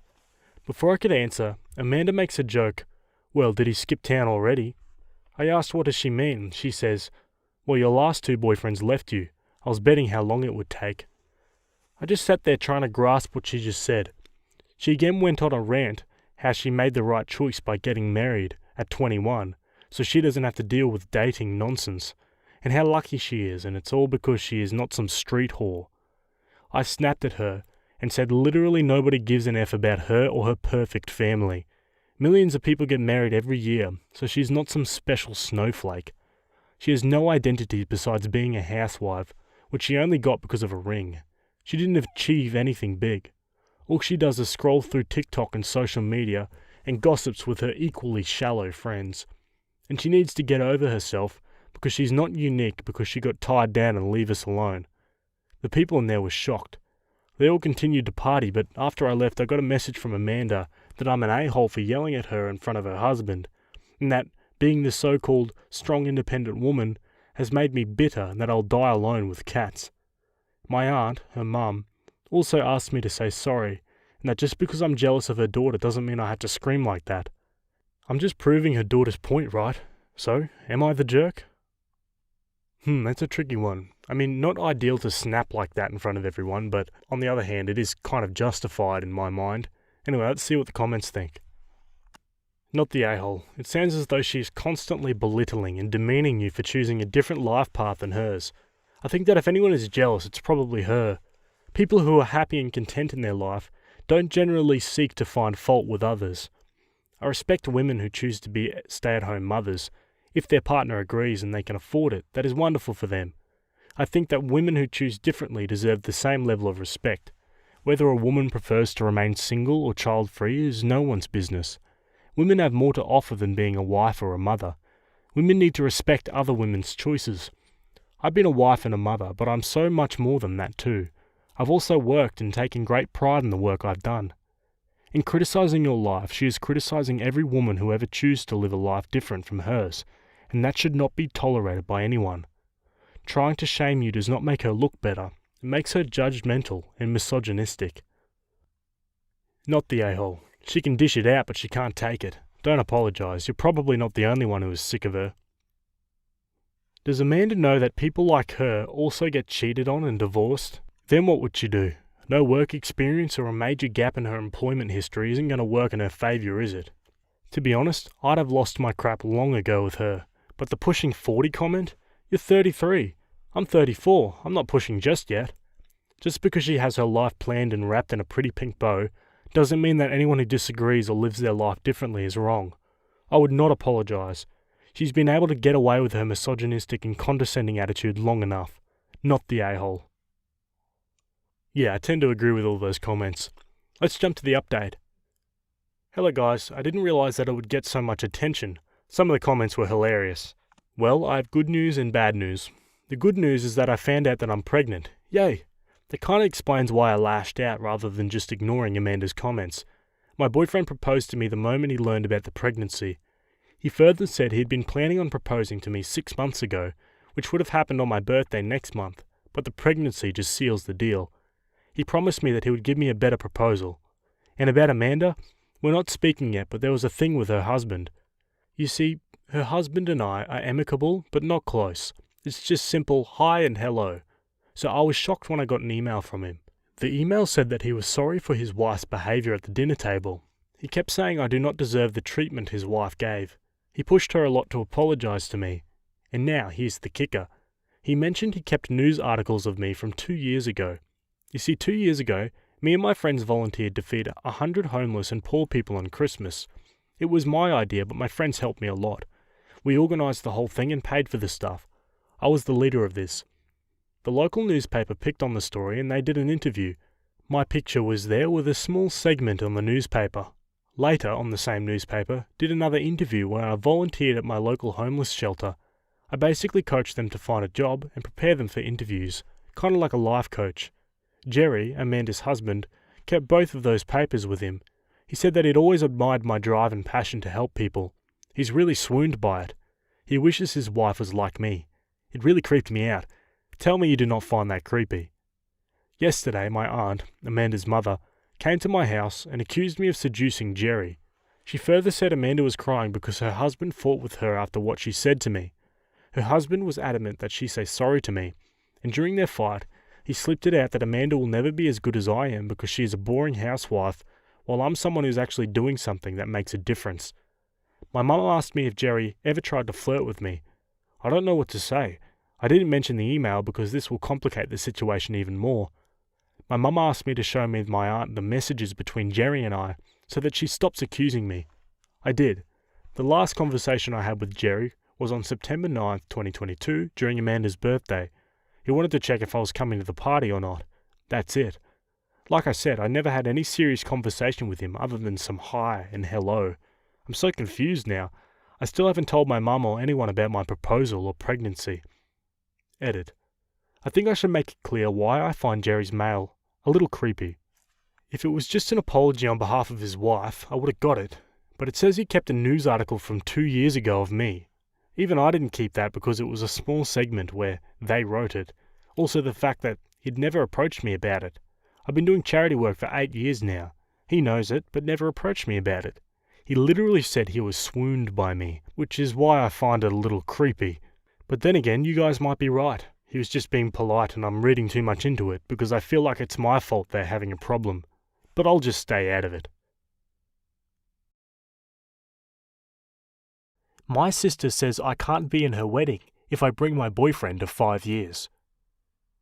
I met my boyfriend in college 7 years ago and we started dating 5 years ago. He is super close and loving with my family. He was there at my niece's births, baptisms, Christmas, vacations, etc. We are extremely committed to each other for the long run, but don't want to get married until we are financially stable and both our careers are where we want them to be. My sister has been with her fiancé for 2 years and engaged for 6 months. My sister is the type of girl who has dreamed of getting married since she was a little girl. It didn't matter who proposed, she just wanted to be married. I've never cared if I got married or not. As long as I have a good career and a happy relationship, I'm fine. In the beginning of her relationship, she tricked me into going on a double date with her fiancé and his brother. She had said it was dinner with her and a friend, and it was most definitely not. The brother kept making passes at me the whole time, and I told him I had a boyfriend, and the whole situation made me uncomfortable. At their engagement party, my boyfriend noticed that the brother wouldn't stop staring at me, and we tried our best to avoid him. Every time I've seen this guy, he has been weird towards me. My sister wanted me, my twin, fraternal, and 2 brothers on her wedding. The wedding is supposed to be next month, in the beginning of May. My sister just told me that I'm going to be walking down the aisle with her fiancé's brother. I told her that makes me uncomfortable and I thought I'd be walking with my own brother. Apparently this is something her fiancé is insisting and she wants to make him happy. Seems like a pretty weird thing to insist, and I know it's some scheme between the 2 brothers. My other siblings also thought it was weird and voiced their objections to our sister. She got upset and said this is her wedding and she'll do what she wants. I told my boyfriend this and he was upset for me.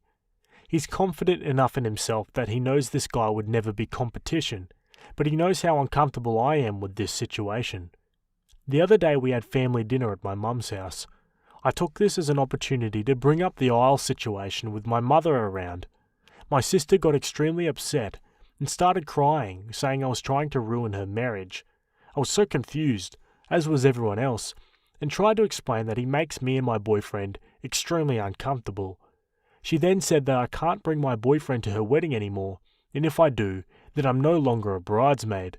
She gave no reason as to why I can't bring him, and my siblings were just as upset, considering they like my boyfriend a lot better than my sister's fiancé. I thought I would give her a few days to calm down and rethink, but she has not changed her mind. My 19-year-old brother's girlfriend is still invited to the wedding. My boyfriend is an incredible guy and has been nothing but kind and generous to my sister. His feelings are hurt, but he still wants me to go to the wedding. I think my sister is being an unreasonable a-hole, and I'll be pretty ticked off at the wedding if my life partner is not there with me. Being her bridesmaid is something I can live without, so should I bring my boyfriend or go without him? Or should I demand that my boyfriend be allowed to come to her wedding and that she's being super unfair? I love my sister, but I don't understand why she's forcing some silly requests by her creepy brother-in-law. I don't know what to do, and my family is no help either. Jeez, this is weird as. I just wouldn't go to the wedding if I was OP.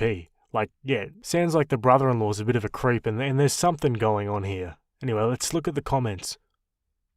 She's upset because it seems like she basically offered you up to brother-in-law's creepy brother on a platter with the delusional idea of, oh, won't it be cute if you and my sister hooked up at my wedding, despite you already having your boyfriend, and you're ruining her vision and being a bridezilla about it. Call her bluff and accept stepping down from being in the marital party regardless, but reiterate sternly that you are in no way, shape or form playing along with their stupid matchmaking idea and they need to stop. You're her sister, not some breeding mare to be promised at her or brother-in-law's whim. Their behaviour is disgusting. Okay, I guess you're down a bridesmaid then. I'm not walking with your fiancé's brother, and I'm not going to your wedding without my boyfriend. Good luck. Hope your day is great. So, it's pretty obvious the brother likes you and her fiancé is enabling it, and she in turn is enabling him. That isn't really someone who is worth preserving a relationship with, who disrespects both your relationship and your autonomy. So at this point, I would ignore your sister and talk to your parents, because the only relationship that is worth preserving is with the rest of the family. What are they willing to support you with? If you call her bluff and go with your partner without being a bridesmaid, are they okay with that? I'm not suggesting, incidentally, that if they aren't, you go along with this. It's more to judge if you're going to go full scorched earth. If the rest of your family supports you, call the bluff, go to the wedding, and rethink whether you are going to invite her to any events you host. If they won't, don't bother with the wedding. I am a particular sort of spiteful petty, but I would send a text or email that CCs in the rest of the family, telling your sister you aren't interested in her future brother-in-law, that you won't be interested even if you were single, that she is being weird and creepy by tricking you into a double date where they all completely ignored your comfort and boundaries, that you aren't about to bother attending her wedding, given that she has uninvited your partner of 7 years and is once again trying to force you together with creepazoid brother-in-law, so you're not attending the wedding at all because you aren't up for supporting her while she tries to use you to buy her way into her in-laws' good graces, and you hope her relationship gets healthier in future, because right now they are all behaving toxic AF. Then book yourself a vacation for those dates, block any further comms from them and let her deal with the family reaction of, what the F do you mean you tricked her into a date with another man? Yeah, all the comments seem pretty spot on. What do you guys think? Let me know in the comments. Alright, let's jump to the update. I posted a few days ago about my sister saying I can't be at her wedding if I bring my boyfriend of 5 years. That post has since been removed, but I'll quickly summarise the situation because it has escalated. My sister's fiancé's brother has made several sexual advances at me in the past, and my sister has encouraged it. She tricked me into a double date. My relationship with my boyfriend is very serious and we will get married sometime in the future. The brother has always made me uncomfortable, and I try to stay as far away from him as I can. My sister then decided that I was going to walk down the aisle with him instead of with my brother. That was the original plan. There's 4 of us siblings, 2 guys, 2 girls. I told her at family dinner I didn't want to do that. Some arguing was involved, she was crying. Then she said I can't bring my boyfriend to the wedding, and if I do I'm no longer a bridesmaid. Most of the comments said I shouldn't go to the wedding at all, but she is my sister and I don't want to miss her wedding. I went to my parents' house with my brothers and told them about everything the brother-in-law has done that makes me super uncomfortable, and how my sister is disrespecting my relationship. My dad was pretty ticked off about the date stunt that she pulled and is on my side. My mum, however, says that I need to try and resolve this with her because if I'm not part of the wedding party, people will talk. I honestly couldn't give a crap about what the extended family has to say. My mum called a family meeting and told my sister and my twin to come to the house. My dad asked her why I was no longer walking with my brother, to which she responded, saying that it's what her fiancé wants and she just wants to make him happy. I pressed the issue, asking why is this such a big deal for me to walk with him, and that he's super weird and I wouldn't be surprised if he tried to assault me. That really ticked her off. She started crying and yelling, saying a bunch of BS how this is all she's ever wanted, and we're trying to ruin her special day, blah blah blah. I was tired of the arguing and just straight up said I'll go to the wedding as a guest, then I'm leaving before the reception. My twin and younger brother took my side and said they don't want to be in the wedding party if I'm not. This made my sister lose her frickin' mind. She was screaming now, calling me a bunch of names that I can't say on this sub. A B, C-word, ho, and also calling my boyfriend names. I decided to leave and let my parents calm her down, but before I could walk out she ran at me and yanked my hair, still screaming. She wouldn't let go, so I yanked hers too and she let go. She has extensions and apparently I effed them up. I ripped some hair out. She tried to grab me again, so I punched her in the face. I didn't mean to hit her, it was just my instant reaction to someone coming at me. So now she has a black eye, a cut on her cheek, and missing some hair. She's absolutely livid because her bachelorette party is next week. My mum is mad at me. My dad is not. My sister is now saying that she's going to press charges against me. Can she actually do that, or is she just trying to scare me? She's also ticked off because my other siblings won't be in the wedding. She told my mum if I apologise to her and agree to be in the wedding, she'll let me walk with my brother. I feel like that's BS and she'll still make me walk with the brother-in-law last minute. At this point I feel like it's not worth the trouble and I just don't want to go at all. My mum and dad want me to do what she asked because they're paying for the wedding and want all their kids there. My twin and younger brother said they'll do whatever I want to do, but I don't think I should be the reason they don't go. My boyfriend feels like he started all this drama when none of it is his fault. My sister believes I ruined her wedding. She ruined it herself, and I don't know what to do. So options are, go to the wedding as a guest, be in the wedding, or not go at all. My parents will be upset if I don't go, and I really don't want any more tension. But she disrespected me and my relationship. As soon as this wedding is over, I'm going to limit my contact with her for a while. Alrighty folks, so that's the end of that one. Let me know what you think. What would you do in OP's situation? Honestly, it sounds like she's pretty hell-bent on going either way, but whether or not it's with the brother-in-law or with her brother walking down the aisle, we don't know. I just don't understand why the sister is so obsessed over this and, won't elaborate on the fact. It's such a strange request and a pretty easy one to change, you know. Either way, I'd probably just go and not be a bridesmaid, you know. Be there with the boyfriend and with the family, but don't worry about the walking down the aisle thing. It's just a title at the end of the day.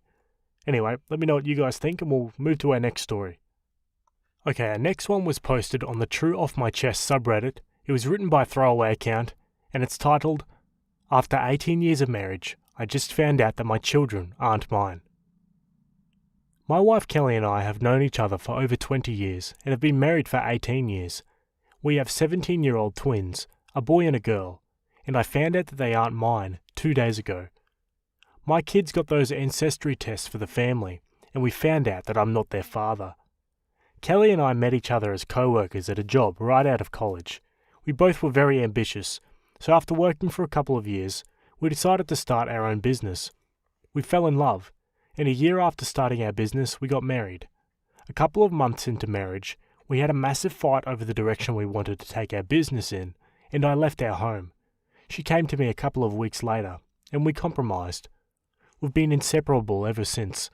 Kelly got pregnant around that time. We've been through thick and thin. Our business has been through several hardships, but we weathered them together. We were always there for each other. We could always depend on each other. I loved her so much. She was a part of me, and I couldn't even imagine a life without her. I trusted her absolutely until this happened. Kelly has been crying and apologising constantly. She told me that during the time we had that fight at the start of our marriage, she got drunk one night and slept with a random guy, that she has not cheated on me since. The betrayal has left me disoriented. I told Kelly I needed time to process this, and I'm currently staying at a hotel. I don't know what I'm even doing anymore. The last 2 days have been a blur. I feel like a zombie, completely unable to feel or process anything. I don't intend to abandon my kids, I might not be their father, but I'm still their dad, and I love them dearly. Right now I'm sitting on my hotel bed, and I've not eaten anything today. My thoughts are a mess, so I'm writing this down to help me process. Kelly has always been a great wife and an excellent business partner. I don't know if I'll be able to look at her the same again, or if I'll be the same person again. I don't know how to move forward. Jesus Christ, that's a bit of a tricky situation Opie's got himself in here. On the one hand, 18 years is a long time ago, and considering how much people can change in that time, you could kind of make the argument to maybe move on and forget about that kind of situation. But also, 18 years is a long time to keep a secret. So, yeah, you probably can't trust that person the same way again. Also, yeah, the biological thing comes into factor as well. Like, the fact that your kids aren't actually your kids biologically can hurt and play on your mind. Anyway, let's look at the comments. I found out my dad wasn't my dad after taking the Ancestry DNA test. My mother said she doesn't remember either. Edit. She said she doesn't remember who my father is. After I asked her, she blocked me on social media and hasn't had contact with me in over 3 years. We were on a break. First things first, you gotta take care of yourself. Get something to eat, relax and watch TV, just unwind a little. You've had a rough bit of news, and that is world-shattering for anyone to have to deal with. You need to focus on yourself right now. Just give yourself what you need and you'll figure this out when you have time. It's already been 17 years. Another year won't hurt. When you're ready, you can tell your wife what you're going to do. If she only cheated the one time, and that's up to you if it's too much or not. That's not my business to say. But you could have a family here if you work at it, and if you want to keep it together. Please make sure to sit your kids down and tell them that you love them no matter what, and that this isn't their fault. Even if legally they are considered adults, they are still teenagers and will blame themselves for this unless you talk with them. She not only lied to you for 17 years, but to her own children. Whatever decision you make in regards to her, at least you're trying to maintain a relationship with your kids. Blood doesn't make family. Now for the update. Thank you for the overwhelming response I got on my post. I just wrote it down to clear my head and get my thoughts in order. The day after my post, I called my children and told them I loved them. They were scared that I might leave them. I told them that they're still my children, even though I'm not their biological father, and that I won't be abandoning them. I just needed to think about my relationship with their mother. I saw several comments telling me that they're not my children because they don't have my DNA, but it matters very little to me. I raised them, and they're my children. I spent thinking about how to move forward with Kelly after that. I was angry that she hid the fact that she slept with someone else after we got married. I calmed down and really thought about the whole situation. I really wanted to call my lawyer to talk about separation, but I kept thinking about our life together, so I decided to talk to Kelly and give her a chance. I called her and went back home the next day. My kids were thrilled to see me and we spent some time together. Kelly and I went up to our room after that. I didn't speak to her properly since we saw the results. I gave her time to talk. Kelly told me that it had never even occurred to her that the kids couldn't be mine. She told me that when we had the fight early in our marriage, she was angry at me leaving over a business dispute, and after waiting for me to return, she went to a bar one day and got wasted. She picked up some guy and didn't remember much that happened that night. The guy was gone before she woke up the next day, and she felt extremely guilty after that. She wanted to tell me, but was afraid I would leave her. To be fair, I was a hot-headed and stubborn guy back then, so I probably would have filed for a divorce without a second thought. To her, it was a drunken mistake that would never come out, so she didn't want to risk our marriage, and I would have never found out about it if she didn't get pregnant that night. She broke down multiple times and apologized constantly throughout the conversation. I believe her story. Kelly has been my rock and partner throughout my life, and I wouldn't be where I am today without her. We trusted each other absolutely. This ordeal has made a massive dent in my belief in her as a wife, but I still trust her as a partner. We had long conversations about our future, and I told her I was willing to give us a chance. I made it clear that we might not succeed, and I might leave, but I was willing to try. I assured my children that no matter what happened with my marriage, I would always love them and be their father. We decided to give marriage counselling a try. My wife asked a therapist friend of hers and she recommended a counsellor. We have appointments starting next week.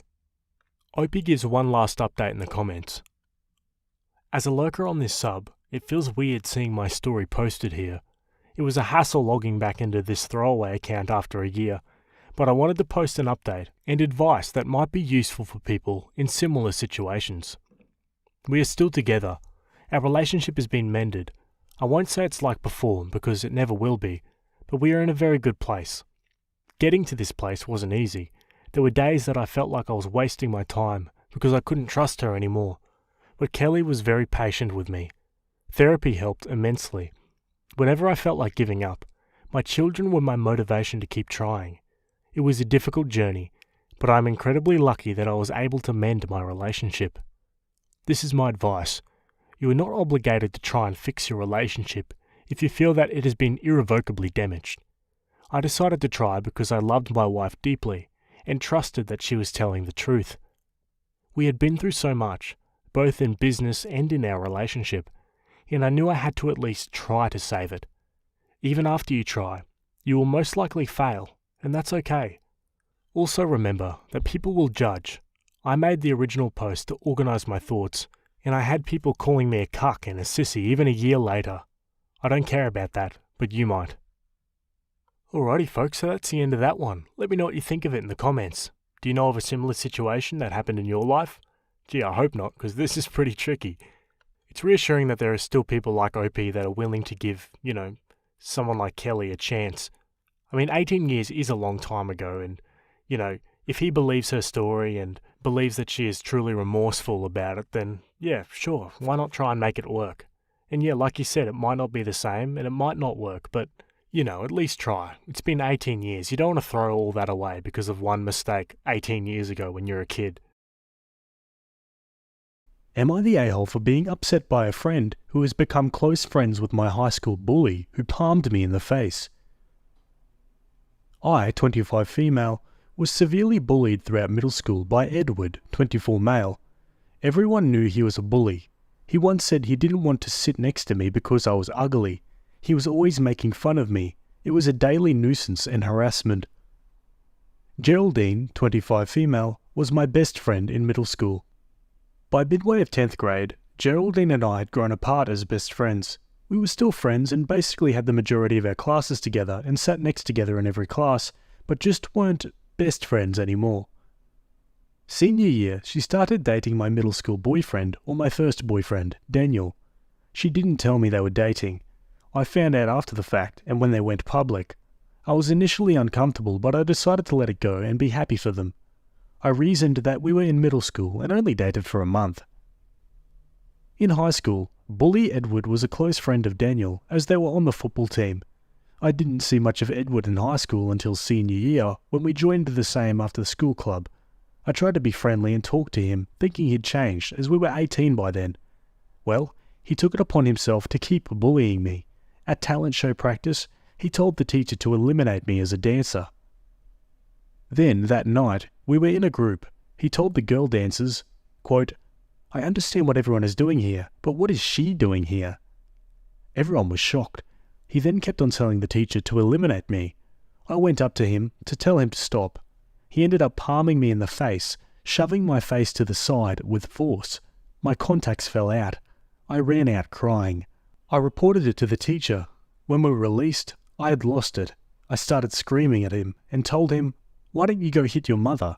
His mother had died our freshman year. Edward got in trouble. He never apologized to me, although the teachers told him to, or he would be kicked out of the club. I never told the teachers he never apologized to me, and just let him continue in the club. I also didn't file any criminal charges. Too long to write. Afterwards his friends intimidated me and called me a snitch when passing next to me.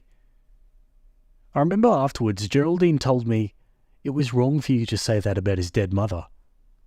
Edward got in trouble for forcefully pushing another girl out of a line a few weeks later, only verbally reprimanded though. We went to college. Geraldine and Daniel broke up after the first year of college. Daniel and Edward stayed friends. Geraldine and I stayed in contact. I moved states. We called each other each year to wish each other a happy birthday. We'd call each other in crisis, and of course, we were friends on social media. I'd considered her a life sister. Although we didn't see or speak to each other as often, we had the common bond from childhood. Then last year, Geraldine tells me that she and Edward are now close friends. She, quote, sees him as a little brother now. She said she knew I wouldn't like it. She knew what he did. Although he never bullied her in high school, I remember her saying how he was a bully. I was in shock. Even if we only spoke a few times a year, how could she be friends with a man who thinks it's okay to put his hands on a woman? I ran into him as an adult. Still no apology. I was told this friendship with Edward is also her gateway to get back with Daniel and get back into his circle. I have PTSD because of Edward's bullying and other bullying I endured. I'm in therapy for it now. Am I the a-hole for being upset she is friends with him? I mean, aside from the fact that this all sounds really juvenile, I don't think Opie's in the wrong here. Let's see what the comments think. Not the a-hole, and if it were me, I'd tell her what a contemptible POS she is. And mark my words, she is. She's using him to get close to an old boyfriend who is in a relationship. Just what about this person screams at you, be my friend? Move on and let go of all these people. Not the a-hole. If the bullying had ended in middle school and he'd been ashamed and apologised, that would be one thing. But he's not changed, and still, for whatever reason, thinks it's funny to pick on you. Not the a-hole. You're in therapy now and an adult. You deserve better people in your life. Walk away from the Edwards and Geraldines of the world. You're the a-hole to yourself. Just stop talking to Geraldine. She can be friends with other people. You don't have to like it, especially if you're opening yourself up to G hurting you. Your choice is continue to be friends with G or not. Your answer should be, Geraldine continues to not be a good friend to me, therefore I will stop being friends with her and not have to deal with Edward ever again. Block Geraldine. Yeah, hard to disagree with those options there. Let's go to the update. I confronted Geraldine and told her my feelings. I think when you grow up with and have so many childhood memories tied to someone, it is hard to let go. I think I was trying to give her one last chance to take accountability and apologise for her actions. Well, it didn't go well. We were messaging. She said she felt blindsided by me telling her how I feel about her being friends with my assaulter. She then tried to say, we were both in the wrong because I retaliated and told him to go hit his dead mother after he palmed me in the face. Worst of all, she tried to allege that I hit him first. She alleged, you and him were arguing and you put hands on him first. She was not even there when the incident happened. She was nearby and didn't see it.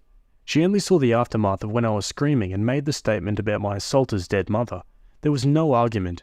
I've never put my hands on anyone. This is the first time I heard this nonsense version of the story from anyone. I went berserk on her. I was 18 when this happened. I work in an industry where your background is thoroughly checked, and an accusation that I assaulted someone when I was 18 would have been serious, and maybe triggered a background investigation on me when I was applying for my license. Geraldine then said this wasn't the platform to have this conversation. It should be by phone. I said, okay, I'll call tonight at 9. She didn't respond. Today, she wrote me that she talked to her therapist. She's in New York City, therapists available at all times, and she isn't in the mental space to talk about this issue. She's dealing with something personal and doesn't have the headspace. There is some truth to her saying she isn't in the mental space to speak. I was told her mum was diagnosed with dementia about 6 months ago, and she isn't taking it well. Note, she became close friends with my assaulter a year or two before her mum got sick. So I'm not pressing for her to speak to me about the issue anymore. My thoughts though. 1. How could any person reasonably say a man unprovokingly assaulting a woman half his size and a woman who has just been assaulted and is in flight or fight mode, who makes a hurtful statement in retaliation, deserve the same moral condemnation? 2. The statement that I hit him first is infuriating and an insult to my character. I've never hit anyone in my life.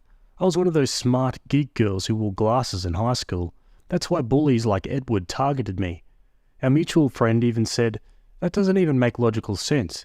If that were what happened, how come he was in trouble but you weren't? 3. I messaged Geraldine she was being a bully enabler and a woman beater excuser by what she was doing. It's like, wow, this person said they were my friend and had this image that this is the type of person I was? I'm letting her go. It hurts like hell, but my decision is firm. Accepting friendship from someone who thinks I would be capable of assaulting someone would be accepting a devalued version of myself. That, and someone who would believe this version of a known bully without asking me first. I also don't understand how she could be so oblivious to basic and logical conclusions. Second edit. I also now know she spoke to our mutual friend about it today, and Geraldine allegedly replied to my remark that she chose the bully's side by saying, "Maybe I was on my man's," her ex Daniel, not the bully Edward's, side. She means Daniel, her ex-boyfriend, who was close with the bully Edward, and the reason she befriended Edward as a way to get back with Daniel. She also told our mutual friend that my comment to her that she was a bully enabler and a woman-beater excuser was piercing. Her dad used to beat up her mum. He died when she was 3, but she knows about it. Comments? Thoughts? Third edit and clarifications. Whoa, I did not know this would blow up on Reddit. To address some comments, yes, I suffer from people-pleasing issues and fear of abandonment and rejection and letting go issues. I also embarrassingly suffered from, and still, from low self-esteem. I'm currently in therapy. To those who doubt that I was severely bullied by Edward for no reason in middle school and other questions, yes, I had friends in middle and high school, but I was also very passive and taught to turn the other cheek on those who bullied me, although a few times I impulsively defended myself. Edward and another dude were the class bullies.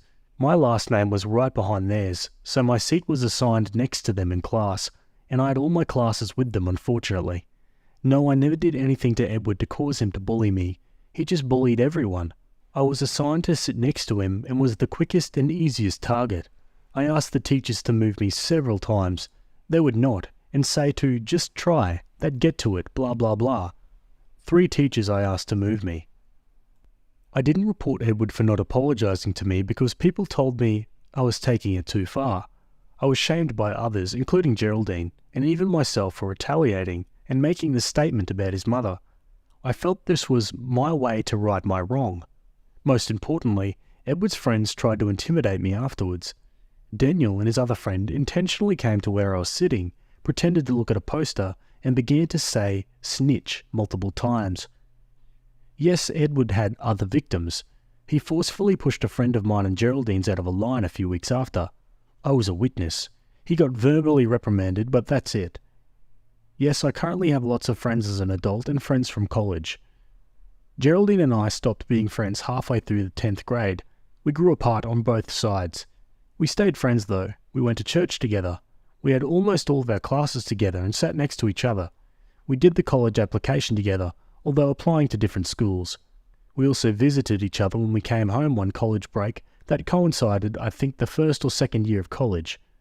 We definitely texted every now and then through college, and we saw each other in person senior year of college. Then it turned what I mentioned in the original post. I work in the medical field. Background check for history of violence is required for those who will interact with certain types of patients, at least in my state.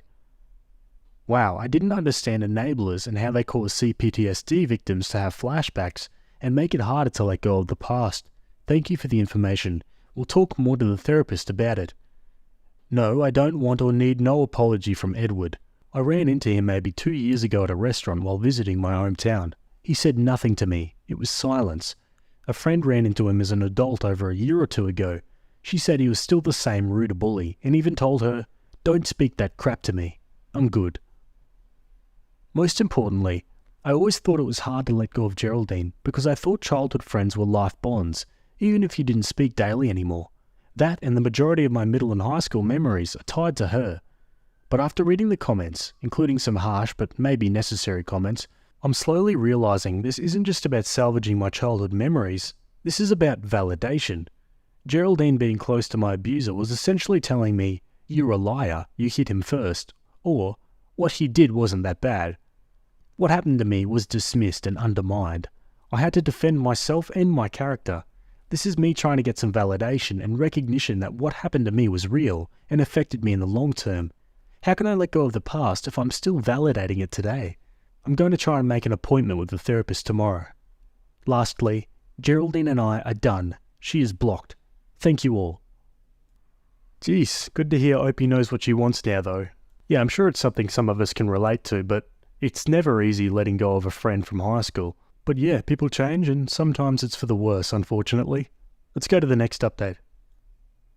I wanted to provide an update as to what has happened in the last year. No, despite what you suggested, I didn't get revenge by befriending the girl who used to bully Geraldine our senior year of high school. Although that girl never bullied me, I just could not make friends with someone like her, and who still hadn't even apologised to her victims. Geraldine's plan to befriend bully Edward in order to get her ex-boyfriend who cheated on her Daniel back didn't even work. I saw on Daniel's little sister's Facebook wedding pictures of Daniel and his bride coming from a courthouse. Then 6 months later, the sister announced she was an aunt. I found through our Facebook class page, several classmates became cops, that Edward did 30 days in jail a little over a year ago. DUI with a crash.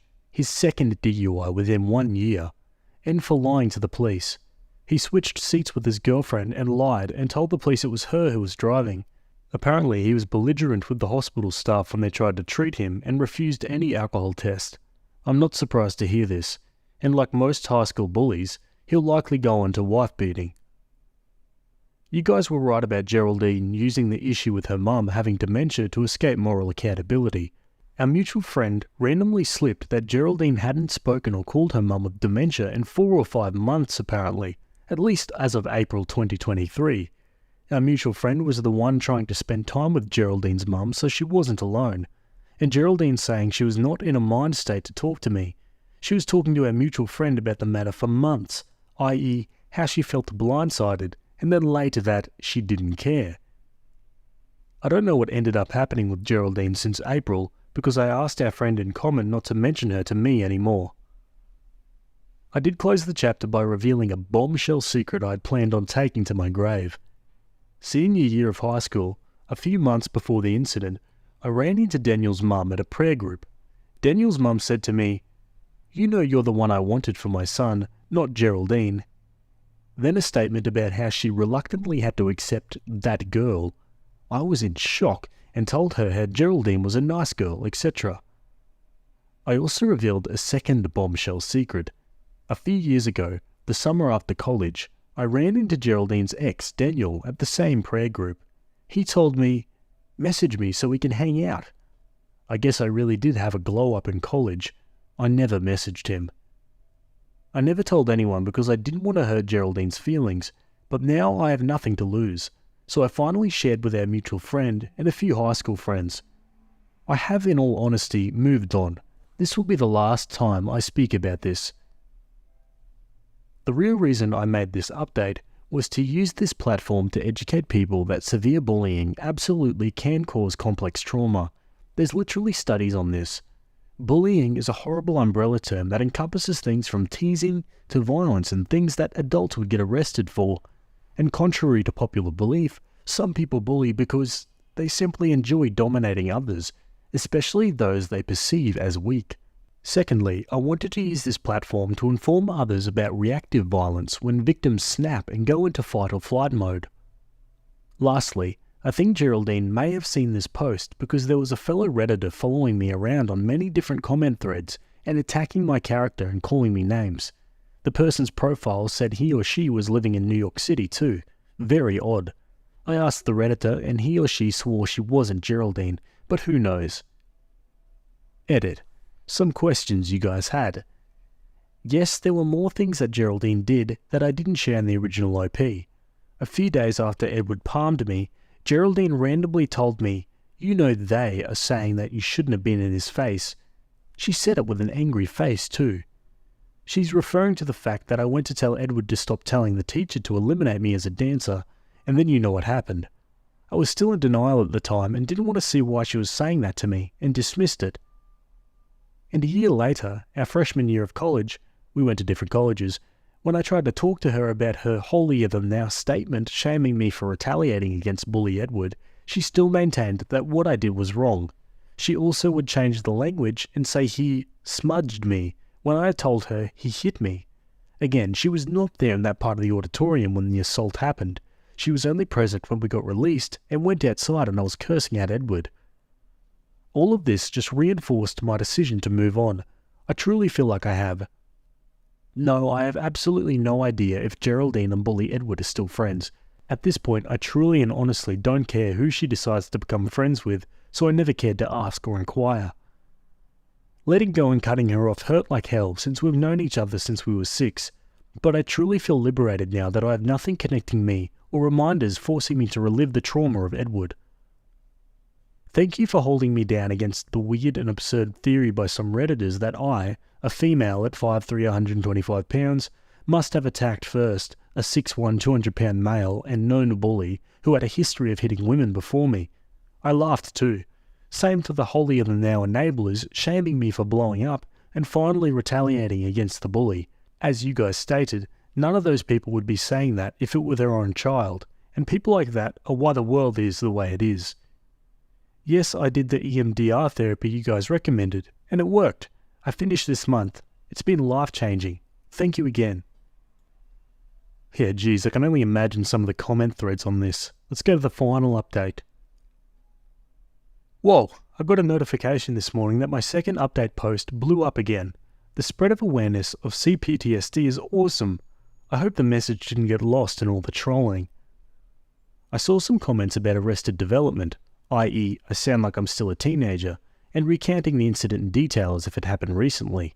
Well, that's CPTSD, and what a traumatic event does to a person. The memories are never processed to the long-term memory part of the brain, and it can be as if you're stuck reliving memories and emotional states for years and years. Likewise, with delayed processing of emotions, should have been processed as a teenager because the brain was too busy in survival mode during those teenage years. For those who didn't notice and who keep missing this, the original post was over a year ago, one right after the confrontation and before the EMDR therapy and processing. Over a year ago. It's done. The purpose of this update was awareness. And lastly, CPTSD and experiencing CPTSD symptoms are not something to be made fun of. I've learned to accept that trolls and the follower mentality, and even the usual keyboard warriors, are expected on a site like this, but anyone who can ridicule, poke fun, or exhibit apathy in a story involving trauma to another person, consider yourself very lucky and privileged. Reddit Nation, I love you. Thank you once more for the support. Am I the a-hole for calling my boyfriend a lying POS for not buying me the perfume I wanted for my birthday? I, 21 female, am really into beauty, makeup, skincare, perfumes, etc., and collect perfumes. There's one perfume I've been wanting for quite some time now, but it's been way out of my budget. I'm a college student working a part-time job at the movie theatre, which pays about $13 an hour, and I have other priorities to pay for, so it's taken a while for me to save up. I'd finally saved up the amount I needed and was planning on buying myself the perfume as a birthday gift. My birthday was 2 days ago. I told my boyfriend, 20 male, this, and he told me to go spend my money on something else and he'd buy me the perfume instead. I told him he didn't have to, considering it's expensive, but he insisted. A few days before my birthday, I asked him if he was sure about buying it, and told him again that I had no problem buying it myself. He told me not to worry about it, and said he'd already bought and wrapped it. I thanked him, and figured since he'd already bought it, that I could spend my money on something else. I took my best friend and my younger sister out to a nice restaurant and to the movies after. I wasted more than half the money I'd saved up, but obviously didn't think anything of it. So on my birthday, my boyfriend gave my gift, and it was a body spray and bath bomb. I asked him what happened to the perfume, and he told me it was a lot more expensive than he'd expected, and way out of his budget. I got mad at him and asked him why he lied to me, and told me to waste my money on something else, when he could have easily told me he couldn't afford it, and I'd have bought it myself. He called me a spoiled brat, and said I was expecting too much from him. I called him a piece of lying crap, and left after that. I got a few texts from him and his friends calling me names and saying I'm using him for money? I also got a text from his mum, who I had a great relationship with, calling me childish for throwing temper tantrums when I don't get my way. I honestly don't see how I'm in the wrong here, but I'm not the type of person to not say sorry if I am. So, am I the a-hole? What the hell? Why would the boyfriend lie about something like that? Like, surely he knew this would come up and backfire on him. What an idiot. Let's go to the comments. Not the a-hole. He lied to you and promised something and then didn't follow through. You gave him multiple chances to change his mind. He promised you it was already wrapped and got your hopes up, caused you to spend the money you had intentionally saved up for this item, and then acted like it was your fault you were disappointed and upset. Also, the way he responded to all of this? Leave him. Not the a-hole. He said he would get you what you wanted and then substituted something else, and you're the spoiled brat? Dump him. Save the money again and buy yourself some for Christmas. Belated happy birthday. Hugs and good luck. Not the a-hole.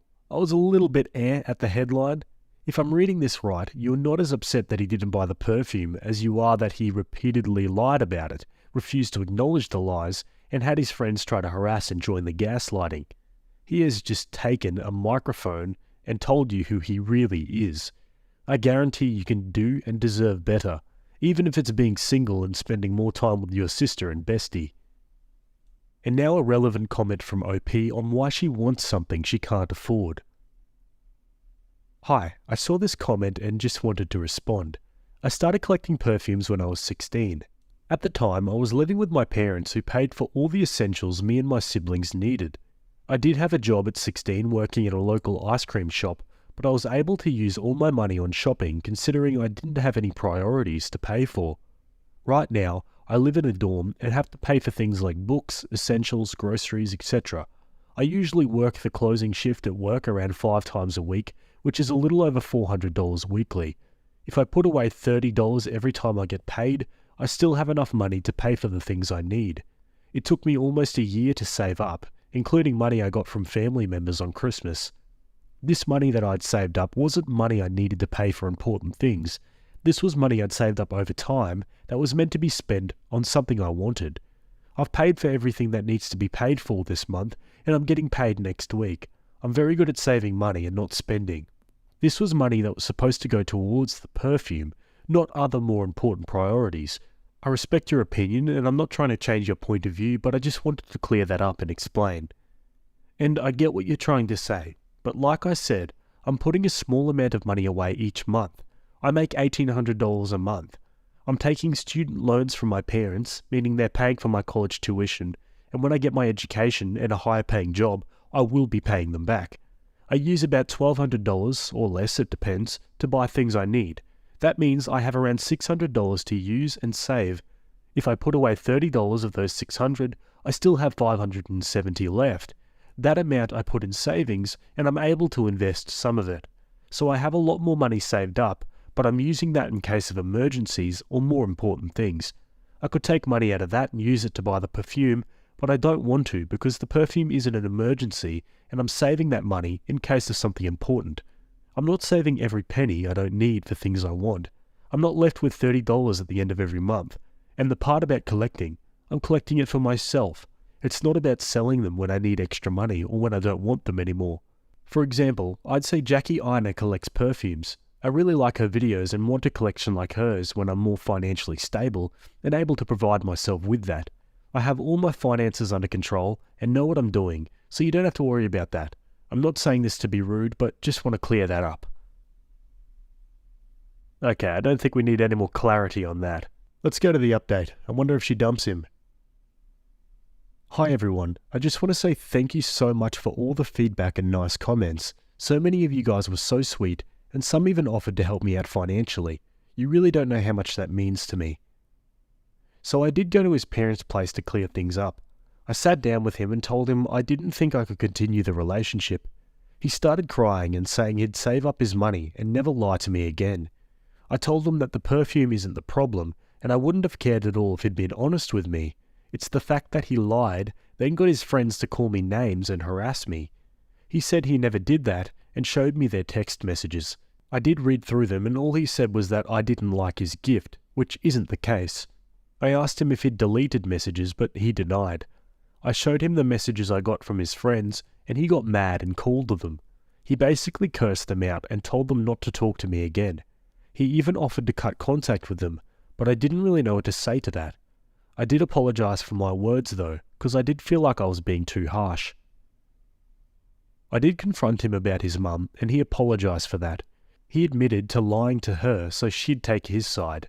He said he knew that she would take my side if she heard the truth, and he already felt crappy enough about lying and making me upset, so he didn't want to hear it from his mum too. I did get upset at that, because he was jeopardizing my relationship with his family just to save face. I wouldn't even have told his mum, so he just involved her for no reason. He apologized and called his mum to his room so her and I could talk. I showed her the messages between him and I and explained what really happened. She apologized over and over again and even offered to give me the amount that I needed. She scolded my boyfriend and he also apologized numerous times. I genuinely believe he's sorry, but I honestly don't know how to feel. We've been dating for 2 years and he's always been an amazing boyfriend to me. I love him more than anything and I do see a future with him. I just want some time to think about everything though. He did ask me to stay the night and I agreed. He's sleeping on my chest right now, but I'm going to try go back to my dorm soon. I know a lot of you guys told me I should end things. I was really considering it, but now I'm not sure. I just need time to think this over. I did write this yesterday, so sorry if it's a bit confusing. I've stayed off my phone and social media for the better part of today, so I didn't realize that my update didn't post. Sorry about that. Nothing has really happened today. My boyfriend has sent me a bunch of paragraphs about how he's sorry and loves me, but I haven't answered yet. I'm not really sure what to do at this point, but that's pretty much it. OP adds in the comments. I want to clear a few things up since I saw some people talk about it in the comments on my original post. I'm not ungrateful for the gift he got whatsoever. I have no problem with inexpensive gifts and would have loved it if he hadn't lied to me. I had zero problem with him telling me if it was too expensive and getting me the gift that he got if he hadn't lied and told me to spend my money elsewhere. I asked him over text if he was sure about getting it, and he said yes, and even asked me to send the link. I did, so I'm assuming he did know about the price tag beforehand. I do not think about going out with my sister and best friend was a waste of money. My first language is Swedish as my parents are from there and we lived there until we moved to America a few years ago. Sometimes I translate sentences in my head and it comes out wrong. In Swedish I would have said, I'm not even going to try and pronounce that sentence, which would translate to, I wasted my money on going out to eat. When me and my friends say that in Swedish, it doesn't come off as an aggressive way, and more in a, I spent all my money on XYZ type of way, if that makes sense. That's my fault, and I'm really sorry if it came out in a rude way. That was not my intention. Some of you guys were asking what perfume it was, and it's the Baccarat Rouge 540 Extrait, and it retails for $465. Some of you were also wondering what body spray he got me, and it was the Strawberry Pound Cake from BBW. I want to add that I've never had any reason not to believe him. He's never lied to me and isn't a stingy person. I have no issue with him thinking it's too expensive. I don't like him lying and telling me to use the money I'd specifically saved for towards something else. Okay, and now for the final edit from OP. You guys were right. I sent him a breakup text a few hours ago and he's been spamming me. I haven't been answering and I'm glad I saw that he was manipulating me with his crocodile tears. Okay, and that's that. She broke up with him. Yeah, can't say I didn't see that coming. Kind of frustrating though, because there was really no point in lying to her. Like, she wanted to get the perfume and was willing to pay for it herself. Like, somehow he turned a win-win situation into a lose-lose situation. Kind of impressive, really. Oh well, lesson learned, I guess. Or not. Who knows with some people. Alright, let's go to the next story. Okay, this one was written on the same subreddit. It was written by user Educational Law, and it's titled, Am I the a-hole for telling my friend that being settled for isn't the worst thing in the world? My friend Anna and I were talking about her dating life. Anna is an incredibly beautiful woman, and she could have her pick of men. She broke up with her boyfriend because she was out of his league, and he knew it. He would act in insecure ways. Anna stated that she didn't want to settle for someone less than the best. She asked me why would anyone settle and brought up my marriage as a positive example of love. I told her that my husband settled for me and he wasn't attracted to me and we still had a happy marriage. Being settled for isn't the worst thing in the world. My husband Alan and I are happily married high school sweethearts. He was heavily bullied in middle and high school. When I moved into his hometown in sophomore year, I stood up for him. By the end of senior year, he had friends and he asked me to prom. 10 years later, we are happily married. However, I know that my husband doesn't find me attractive. I'm naturally taller and more muscular than the average woman. It's a huge insecurity of mine. A year after we married, My husband drunkenly confessed that he didn't find me attractive. He prefers petite women with delicate facial features, but he was grateful for what I did and felt obliged to thank me, which is why he asked me out to prom, why we dated throughout college, and why he proposed. He still loved me very much, but wasn't attracted to me. The next morning he was hungover and had forgotten his confession. He doesn't drink much because he doesn't have a filter and tells the unvarnished truth. I felt crushed, but our marriage was very good otherwise. I never told him what he said that night. He was a great husband. I don't think most men are attracted to the way I look anyways. I explained this all to Anna, and she was grateful for the advice. That night, Alan started crying. He was crying silently, but I woke up. I hugged him and asked what was wrong, and he admitted he overheard our conversation. I didn't expect him to overhear since I was in the basement, but he heard his name and decided to listen in. I apologized for hurting his feelings, but it just made him sob harder. I don't know what I did wrong or if I did anything wrong. Am I the a-hole? Edit. I wasn't advising Anna to settle. She would never be happy settling for someone. I just told her that settling isn't the worst thing in the world, and my marriage is one of settlement. My husband settled for me, and we're happy. My advice was to stay true to herself and her beliefs. If she's not happy, then the relationship can't move forward. Let's look at some comments.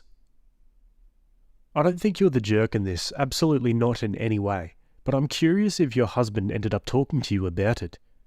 Opie replies, No, we haven't really gotten around to it. He's been down for the past few days, and any time I've tried to gently prod him, he started crying and I comforted him. I've decided to leave it alone until he feels comfortable to talk, but I feel guilty in case I did something wrong to hurt him that deeply. Not the a-hole, but you need to talk to your husband about this. Either he's really struggling with guilt about his confession, or is really triggering with unhappiness in the relationship, and either way you two need to talk about it. Also, you're a saint for dealing with that confession so gracefully. Opie replies, I have tried to talk to him about what he overheard. He's just started crying, sometimes even sobbing, and I just comforted him. I didn't want to hurt him more, so I've left the topic alone for now, until he can tell me how he feels. I don't think he's unhappy in our relationship, but you never know. I wish I was a saint. It would probably hurt less, but I love my husband and didn't want to hurt him by bringing up his confession ever. It sounds like he thinks you settled for a guy who doesn't find you attractive, like he broke both your hearts. Opie says, I didn't settle for him. I'm lucky to be in this relationship at all. No, I hope you don't believe that. What I'm saying is that maybe this is the reason for his tears. I do think you both need to have a loving conversation. I meant what I said about him feeling like he broke both of your hearts, because I would have felt it that way. Both devastated to have said it, and devastated that the person I loved would have heard it, you know? Opie replies, I hope that's not why he's crying. I've long since moved past it. In fact, since I was young, I didn't think that there would be people who would be attracted to me, so it hurt many years back, but even then I wasn't shocked, probably because I'd already gotten used to the idea of no one being attracted to me. I'm grateful my husband loves me, and I've told him that. I would be kind of worried that he's been considering separation. You should really look into scheduling some couples therapy to mediate what's going on here. Regardless, him being this upset warrants him seeing a professional outside of the relationship that he can confide in. I'm very sorry, OP. OP says, if he's considering separation, I'd be heartbroken, but I'd have to support him. He doesn't deserve to be in a marriage where he isn't happy, and if he wants someone he is attracted to, he has to leave me. I'll let him know that it's okay if he wants to separate, and bring up couples therapy. Geez, this is all too confusing. I think a nice long chat is in order here. Let's go to the update. Hello, I'm back with a short update. I got a lot of messages on my post and it was a bit overwhelming. I want to say I'm a people pleaser, not just for my husband, but for my friends and family too. I want them to be happy. I love my husband and want the best for him. We are very monogamous and I value fidelity. We had sessions of couples therapy and he now has a personal therapist. It was surprisingly easy to find someone that suited us, but I did pay a lot of money for our sessions, but they left me feeling baffled. Our counsellor was a no-nonsense but comforting older woman. We went through our life, how he was bullied, how we met, how we married, our careers. I told her about how he had drunkenly told me he wasn't attracted to me, but that didn't matter because we loved each other, and I don't know what made him upset. She asked us honestly if we wouldn't be happier as best friends but married to other people. Alan adamantly said no. She brought up affection, sex life, those things. We told her we had an active sex life with a couple quirks and we're very affectionate, etc., which she focused on. She basically said someone is lying at some point because you can't have all of those things together. She asked Alan to walk through his attraction, and he snapped and said he didn't want to talk of having disgusting or bad thoughts about me. It was a very long conversation after, and I'm still confused, but essentially he thought that anyone sexualizing or having those kinds of thoughts about me was bad, especially other people. He loved me for me. It wasn't even about me being his wife or me being a woman or those common things. He thought anyone who had thoughts about me was bad and I should be protected from them. Alan told the counsellor that I was too soft and gentle and pure to think that there are bad thoughts about me and bad people. I've never heard that before from anyone. I told our counsellor nothing bad has happened to me. I was worried if Alan had trauma in his past that made him wary of others since he'd been bullied so viciously in school, but he said that I was thinking of him again and I should think about myself.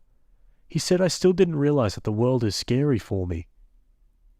The counsellor asked about any guilt he felt about attraction, and he broke down. A couple of years ago, I had intensive surgery, and Alan helped me with everything, even eating, showering, and getting around. He confessed that when he helped me with bathing or dressing me, he accidentally looked more than he should, and he could feel that I was starting to realise he was having those thoughts about me, and shut down. I don't really remember that, but he's my husband. I didn't and don't mind if he looks. He talked about how much he loves me and wants to spend the rest of his life with me. My counsellor said I've grown up to think of others' wants and desires above my own, and I do have people-pleasing tendencies, but on the whole I'm pretty mentally healthy. I got a few booklets and packets to fill out. My husband was told he needed intensive therapy as soon as possible. He had his first session a few days ago. I don't know where this is going or what happened to make him think the way he does. He didn't grow up in a religious environment. His parents are very affectionate. They have a strong marriage. I still love and support my husband. Am I the a-hole for telling my mother I don't want her at my wedding? I, 21 female, am getting married to my fiancé next week. My fiancé, 23 male, let's call him Wesley. My mother since I was a child has had severe OCD, which came along being a huge germaphobe, such as making me wash my hands and feet 3 times with a Dove soap bar, nothing else when they're not clean, any time I got into the house. Like water, soap, lather and rinse 3 times in a row in front of her. Even if I just stepped outside for a second, you had to wash. Understandably, it's a bit of a pain, but I love her and she can't help her condition. Another thing, at 11 PM every night, she has to walk around her house and flick each light switch 10 times, and then disinfect each and every switch because she touched them. She's been very accepting of Wesley and treated him like he was her own son, cooked for him, let him stay, and generally just lovely. When I told him about the washing hands and feet thing, he was also very understanding and applied the method. Last year, I told my mother about the wedding, and she was very happy in the beginning, until after we started making preparations, she started telling me what to do. For instance, for the venue, me and Wesley planned to go to this beautiful place that had ruins of a castle next to the sea during the summer. We only had an hour slot for the ceremony, to which after we would be moving to a hotel to have a meal and dance. My mother advised me to change the venue because she didn't like the fact we chose somewhere outside for the ceremony because no one would be clean. I argued it was what we wanted and that it is our wedding, not hers. She then went silent about it for the following time after that and never mentioned it. When choosing my wedding dress, I invited her along, and she argued with me that other people will have been in them, so they're not clean, and then forced me to not even wear the wedding dresses, just to have the assistant hold them up in front of me.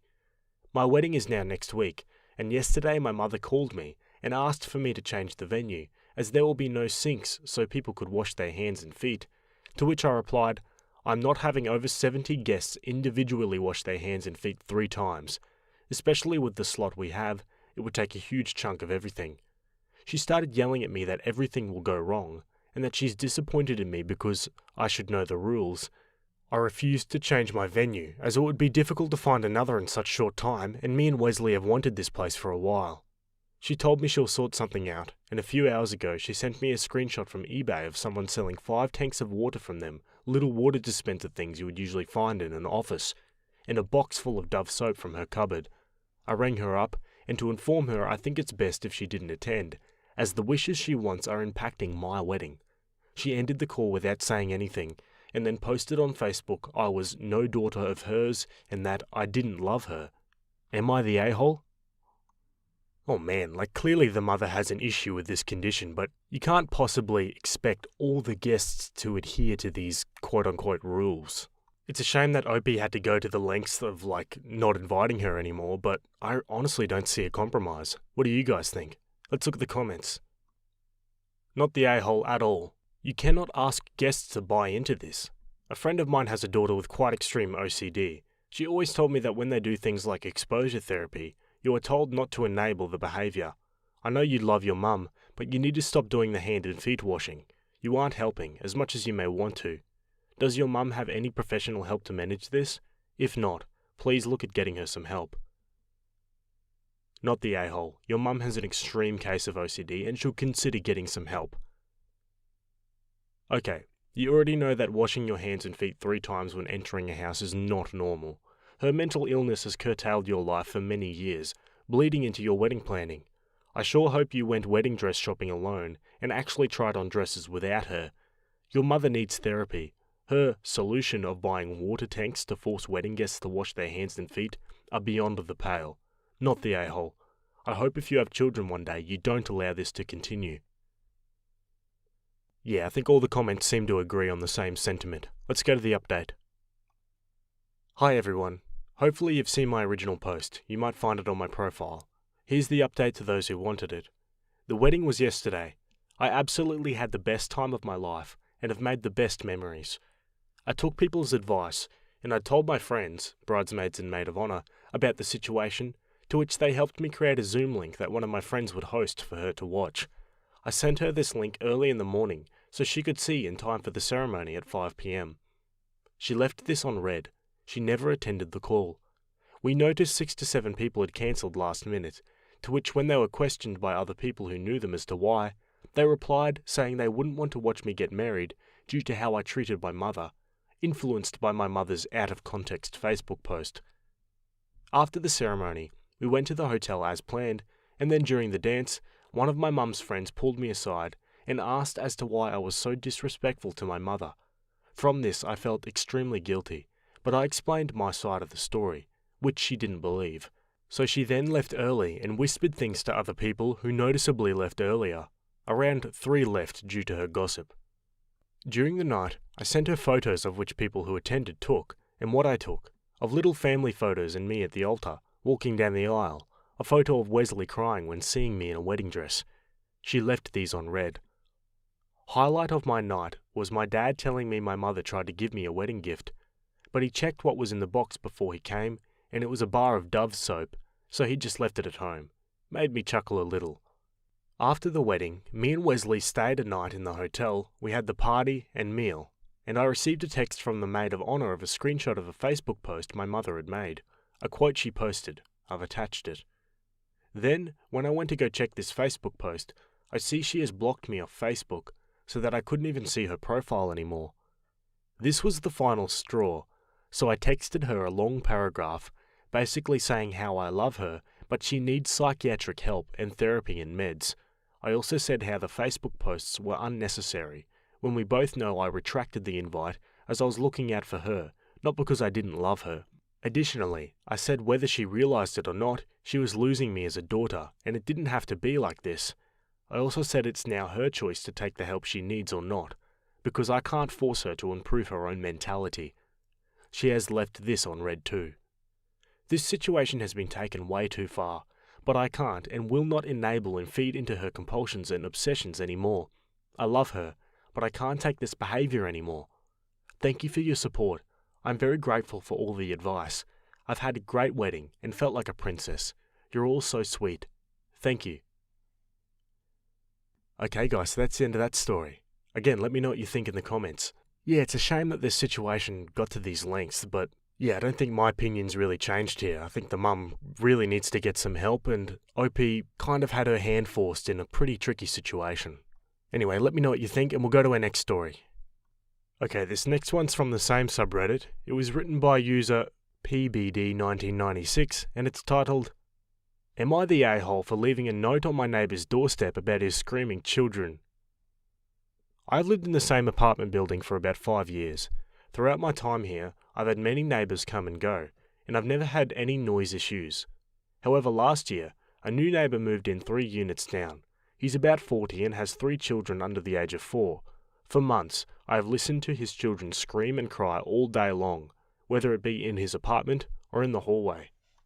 At first, I tried to ignore the behaviour as I felt bad. It appeared he was a newly single father and was struggling. However, as time went on, it became clear that he just straight up lets his kids behave however they want. For example, when they shriek at the top of their lungs in the hallway right outside my door, he never says, "Shh, let's be quiet," or anything at all. He just lets it happen without a peep. Additionally, I've come to realise the frequency and the volume of the screaming, crying and shrieking is way beyond what is normal. I'd venture to say I hear anywhere from 10 to 15 full-on tantrums every single day, all of which are ear-piercingly loud, and like I said, he does not say or do anything about these tantrums. It's now at the point where I find myself frustrated and annoyed in my own home all the time. Right now, I'm working on a paper in my apartment, and I can't even concentrate because all I can hear are his children. Because of this, I wrote a note, a polite note, and left it on his doorstep. Essentially, my note said that I sympathised with him, but the noise is out of control. I also stressed that I wanted to confront him directly first. I realised that sounds hypocritical since I left an anonymous note, rather than going straight to management. Am I the a-hole for leaving this note? Should I have handled it differently? Let's look at the comments. Whether divorced or widowed, both circumstances come with the possibility of problematic outcomes, which seems to have happened. Not the a-hole, but walk a mile in his shoes. It has to suck, raising 3 children under the age of 4 alone. I'm not saying you did anything wrong. You didn't. But put on your empathy shoes and dig deep. This person has a seriously crappy situation and doesn't have the means or a handle on how to make things better. The kids are acting out over loss of their mother, whether from death or divorce. The guy isn't coping well, whether from death or divorce. I hope your note sparked something in the guy's brain that said, there's a problem here that needs to be addressed. And if not, expect more noise. Sorry. You're the a-hole. What do you think he's going to do with 3 children under 4? Spend the day elsewhere? Buy earplugs. OP replies, I don't know, maybe tell his child to be quiet when she's shrieking in the hallway at the top of her lungs for no reason, and apologise to all the neighbours who opened their doors to see what the commotion was about. You assume he hasn't tried to quiet his kids and is also unaware of their screaming. OP replies, considering he wears headphones all day while he games, no. I don't think he has the pleasure of hearing them scream all day like the rest of us do. How the F do you know? OP says, because he told my husband that he's an avid gamer and games pretty much all day long. He's also a tech geek and retired. He sold some sort of major software. You're the a-hole. What do you think your note will accomplish? Tantrums are normal. OP replies, according to professionals, it's actually not normal for children to have that many tantrums in a 24-hour time span. A child's behaviour has a direct relationship with their environment and how they're parented. It's not something that's 100% dependent on their natural temperament. Okay, so in the comments, the judgments are pretty even on both sides. What do you guys think about this one? Let me know in the comments. Alright, let's go to the update. After reading the comments on my original post, I decided to remove the note before my neighbours saw it. I took what some of you said into consideration. Perhaps I just needed to be more patient. I decided if the noise issue escalated, then I'd do something. Otherwise, I would just suck it up and use headphones like some of you advised. Well, today, his children screamed and shrieked 4 times within 1 hour period in the hallway. This was right by my door, about 2 feet away from my apartment. The 4th time it happened, I opened my door and said, please don't scream in the hallway, guys. Once I said this, he told me that his kids are allowed to scream in the hallway, or anywhere else in the building that they feel like. I told him that actually no, they're not, according to our lease. He then told me to suck it up and to contact management and to not talk to him. After our conversation, he told all 3 of his kids, "You can be as loud as you want in here," and then shot me a nasty look and proceeded to walk to the stairs. Once he said that, all 3 kids started squealing as loud as possible, on purpose. I sent management an email, and they're talking to him first thing in the morning. I know some of you suggested I do this in the first place. I wish I did. Update 2, same day. I just went to the management office to follow up with the manager. She said she had a meeting set for today at 1 PM with the resident. She immediately contacted him when I emailed her last night. But then today, he emailed her saying he could no longer make the 1 PM meeting and asked why he had to come down. He's in his apartment right now doing nothing. He doesn't work. She told him he is in violation of his lease and it's best if he comes down. Apparently he didn't reply to her. She told me that if he doesn't come down to meet with her, she's going to draft an official lease violation letter and begin the process of eviction. I was blown away. She's a great manager. She told me that his reaction, telling me his kids are allowed to yell and telling the kids to keep yelling, is the reason for how she's handling this, not purely the noise complaint. She said she's horrified and disgusted that somebody would handle the situation this way. Her and I both agreed that it was strange he would encourage me to not speak to him and to contact management rather than just simply telling his kids, shh, and appreciating I said something to him directly. Update 3 the next day. After I talked with management, I saw my neighbour bring his children to their mother's house. He's been in his apartment, alone, for the last few days and hasn't come out. He has had all blinds drawn. He posted the following status on social media. "I am the perfect success in all areas of life. My husband follows him, which is how I know this. I think he's pretending he's not home to avoid both myself and management. I don't know what to make of it, and I don't plan on getting involved." Now for more relevant comments. My personal theory is that up until this year, he's never had to take care of his kids, and then he has. So parenting is really new to him, and he has no clue as to what's normal and what's not. I think he likes making his kids happy, so he just never says no or stop. I don't think he has a clue what he's doing.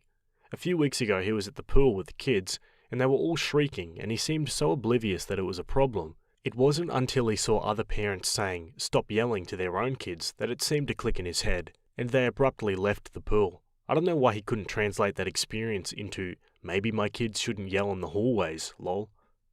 More about the neighbour. My neighbour in general is friendly-ish, but really awkward. He's not a talkative guy and avoids social interaction. For example, if somebody takes the elevator, he starts walking in the other direction towards the stairs. However, sometimes he's stuck socialising when he clearly doesn't want to, since we live in an apartment building. My husband is extremely outgoing and social. Me, not so much. So he's been able to have quite a few conversations with him over the past year. I only had an actual conversation with him once. I never assumed he would react the way he did. If anything, he seemed like the type who would be meek and embarrassed when confronted, so I was super surprised by his reaction. So was my husband. In addition to his post about being perfect, he made another post saying, "Overthinking is a disease." I honestly think the guy is just really socially inept. Now for one last note from OP. I'm assuming management got into contact with him, either in person, over email, or via a paper notice, and notified him that he violated his lease and he needs to fix the issue or else he will be evicted, and I'm assuming he said okay, but I don't know for sure. I haven't heard his kids scream in the hallway since the incident, which is relieving. However, the other day we were both in the hallway at the same time. He had taken the stairs and I'd taken the elevator, and made direct eye contact. It was so awkward. Neither of us said anything, and just unlocked our apartment doors in silence. Although when he opened his door, his kids were screaming at the top of their lungs inside. I just laughed to myself and went inside. He can deal with the screaming in his apartment all he wants. I'm just happy I don't have to hear it in my hallway anymore. Hopefully. Okay folks, that's into that one. Let me know your thoughts. I'm sure a lot of us can relate to having noisy neighbours. Let me know your stories in the comments. But yeah, I reckon that comment from OP was pretty spot on. The dad obviously had never, actually properly parented his kids before, and now he's just kind of learning the hard way. Although you'd think something like your kids screaming at the top of their lungs in a public place would be pretty relatively frowned upon. I mean, that's just common sense, right?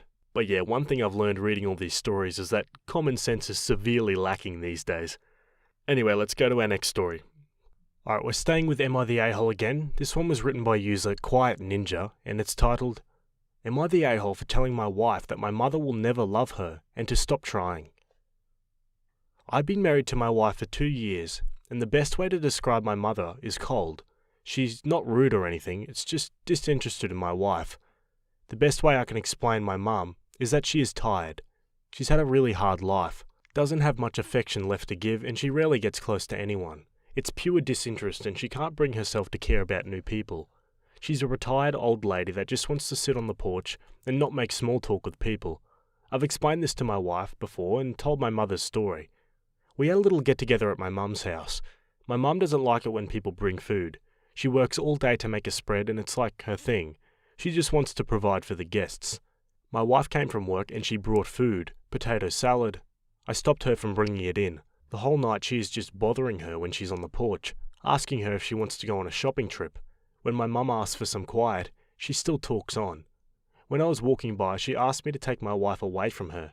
This made my wife upset, but I did it since I could see my mum was getting close to the end of her rope. We had a talk in the car about what that was all about, and she just wants to be loved by her mother-in-law. She's being nice, so she doesn't get why she doesn't like her. I told her my mother will never love her, and to just stop. What she is doing is actively making her dislike you, and to leave the woman alone. She called me a jerk and hasn't spoken to me since. I don't think anyone's the a-hole here. Sounds like the mum's stuck in her ways and, the son knows her better than anyone, so fair enough. Let's check out some comments. She's a retired old lady that just wants to sit on the porch, not make small talk with people. Honestly, your mum sounds like my life goals. Not the a-hole. It sucks for your wife, but let people be. Not everyone will be liked by everyone, and your wife should be old and mature enough to understand that. Honestly, it sounds like OP's wife hit the mother-in-law lottery. A mother-in-law that wants absolutely nothing to do with you, but isn't necessarily rude or trying to make your life miserable? That's a blessing. Dang, instead of just saying, hey babe, don't try so hard, let her warm up to you, you just went full on, abandon all hope ye who enter into my family. Not the a-hole. Leave cranky old people alone. The older I get, the more I understand and appreciate this statement.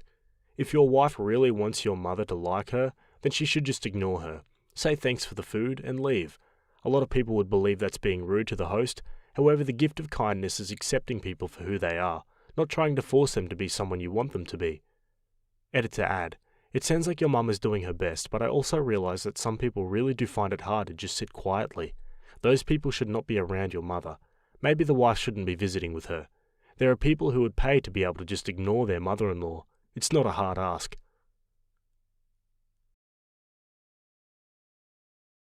Am I the a-hole for jumping out of the way when my niece and nephew tried to push me into a pool, resulting in them falling in? Happened today. My folks decided to host a barbecue because I guess that's what older people do. I declined because I really don't like my two sisters, their husbands or their kids. Wife and I are child-free. Mum then pressured the wife. Long story short, we went. By the time we arrived, there were about 20 people there. My sisters and their husbands were already solidly buzzed. Drunk, really. My mum was spending 100% of her time trying to keep the nieces and nephews, ages 7 to 11, more or less under control. My dad had strategically retreated to the whirlpool part of the pool with a small cooler full of beers. Wife and I made small talk with miscellaneous people, ate food, and had a frozen margarita. Sisters and brothers-in-laws took turns criticising us for being late, not being in our swimsuits, and screwing up the vibe. Whatever.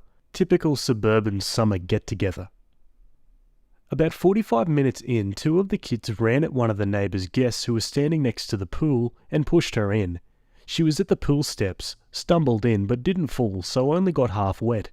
She was clearly very unhappy about it, but she didn't make a scene, just went over to where the parents were, grabbed their towels, dried herself off, and left. Sisters and brothers-in-laws thought it was all great fun. A bit later, I was standing a few feet away from the pool, chatting away with someone. I saw 3 of the kids running full tilt at me from the corner of my eye. Obviously, I was next. Not that it's terribly difficult to outwit young kids, but I just jumped out of their way at the last second. All 3 of them ran straight into the pool at full speed.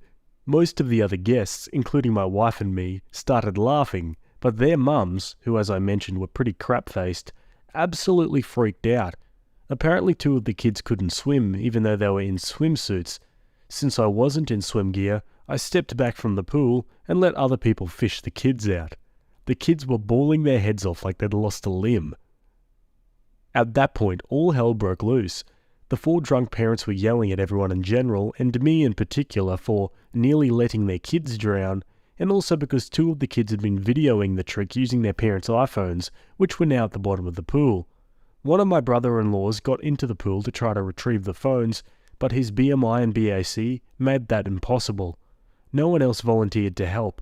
Unsurprising, given that my sisters were still being at everyone.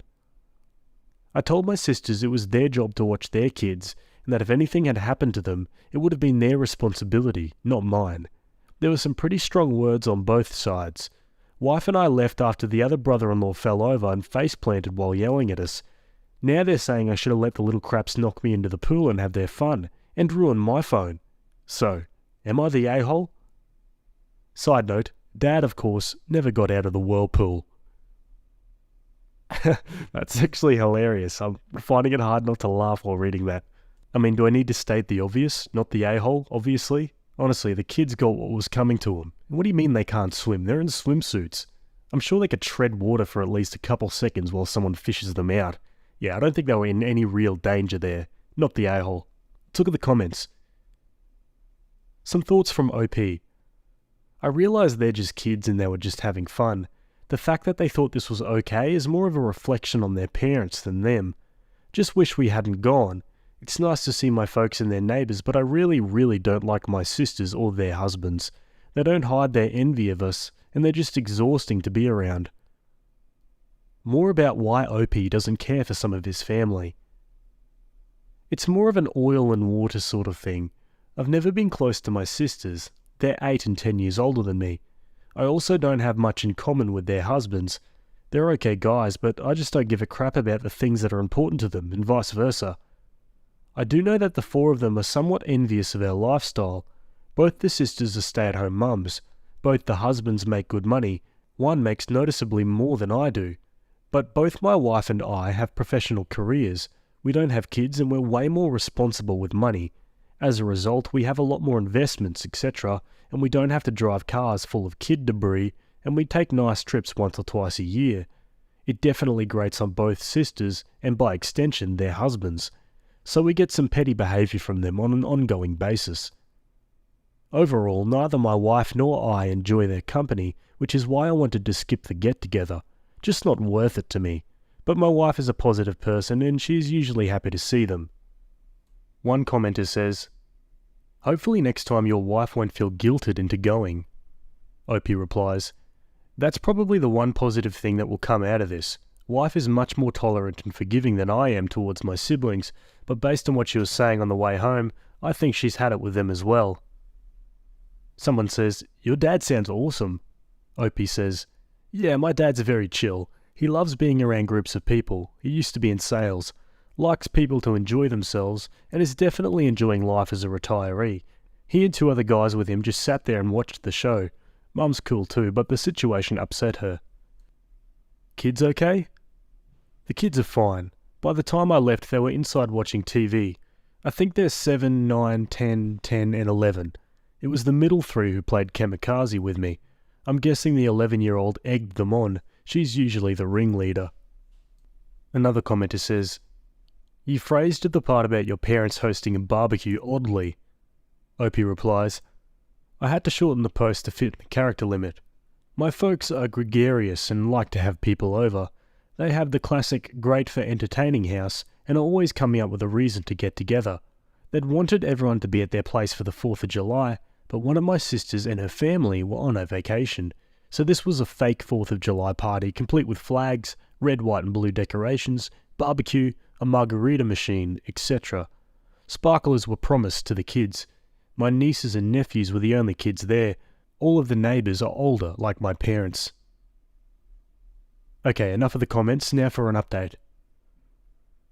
First off, my folks tell me that my nieces and nephews are all good swimmers and that they use the pool all the time. The 7-year-old is still a beginner, but he loves the water. My sister just said that they couldn't swim, so I'd look bad. To be fair, none of the kids are allowed in the deep end, which is where they fell in. It was the two 10-year-olds and the 9-year-old who tried to push me into the pool. After we left, the party ended on a pretty sour note. My drunk brother-in-law, who face-planted while yelling at me, had to go to an urgent care place and get his face stitched up. He was too toasted to drive, so Dad took him. Dad was very not happy about this. Late that evening, my sisters started a group text and said some really nasty crap. Their husbands threw in a few comments as well. Wife and I blocked the four of them. My mum called me. She was pretty upset about what they said. She and Dad were in the chat, and I don't blame her.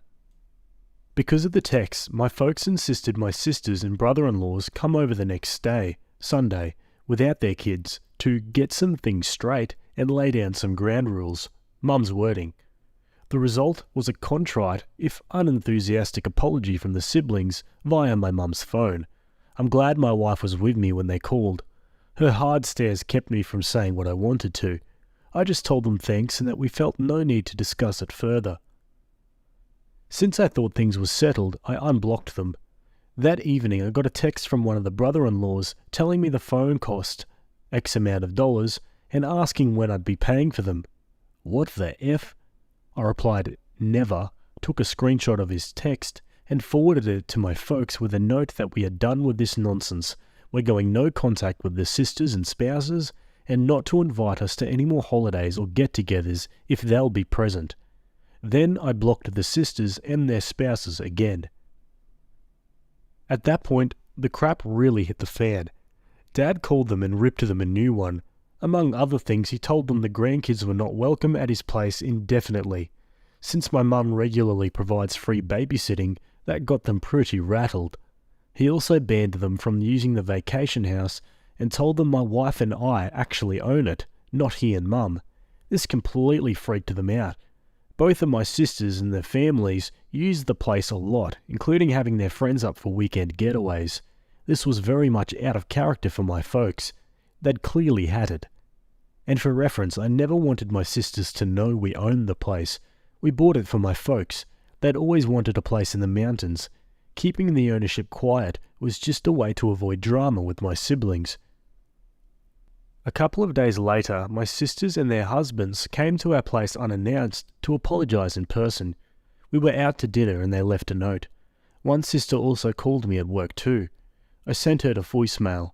We've decided being no contact is the best thing for the indefinite future and haven't interacted with them for the last 3+ weeks. Personally, I'm done. They can go pound sand. Okay, on to some more comments from OP. How life has been. It's been less than a month, but I have to say that blocking them has actually made our lives noticeably more peaceful. I hadn't realized how much ongoing low-level drama they create. It's not toxic, they're not bad people, they're just tiresome and petty. And I personally don't care about them using the weekend place. It's ours technically, but we bought it for my folks. They control it and decide who uses it when they aren't. We pay for all the operating costs and taxes. One good thing about this blow-up is that we now know what we'll be doing with the property when my folks get older. I was prepared to take over managing it, allocating weekends, maintaining it and such, but now we know we'll just sell it, and if we want to go to the mountains, we'll just rent an Airbnb. OP's parents. Yeah, my folks aren't dumb. They're pretty laid back though, very much live and let live. I figure they'll ease up on all of this soon, but that's their decision. We still won't be attending any family events for the foreseeable future. What sucks for my sisters is that they're probably very worried that I'll keep them from using the cabin. I won't, that's up to Mum and Dad until they're older, and it puts an end to one of the sisters' fantasy of building a compound of houses when we inherit the property, which I've known about for some time and had just ignored. Normally the lots up there only have one area that can be built on, but this piece of property is way larger because it's at the end of a road. At least 3 houses with great views could be placed on that land. Someone in the comments says, they're not genuinely sorry, they just want things from you. Opie says, I agree completely. Their apologies aren't sincere, and I have no plans to interact with them anytime soon. Regarding them using the vacation home, that's really my parents' decision. Yes, technically I own it and cover all the expenses, but I bought it for them and gave them day-to-day control over it. They're good people and they always wanted a getaway place for the family, but there's no way they could have ever bought it themselves. I could afford to buy it for them because I've been fortunate financially. I save and invest like a demon, plus I got a massive bonus the same year I sold my home and moved in with my now wife. I don't care if my folks let my siblings use the house, but I will admit I'm enjoying my sister's discomfort over finding out that I could afford to buy the place and let my folks use it while never mentioning it to them. Dad changed the lock code when they went up last week, so now only he, Mum, my wife and I have it. With regards to Mum babysitting the kids, she tells me that once a week she and sometimes Dad have been going over to each sister's place and spending the day with the kids.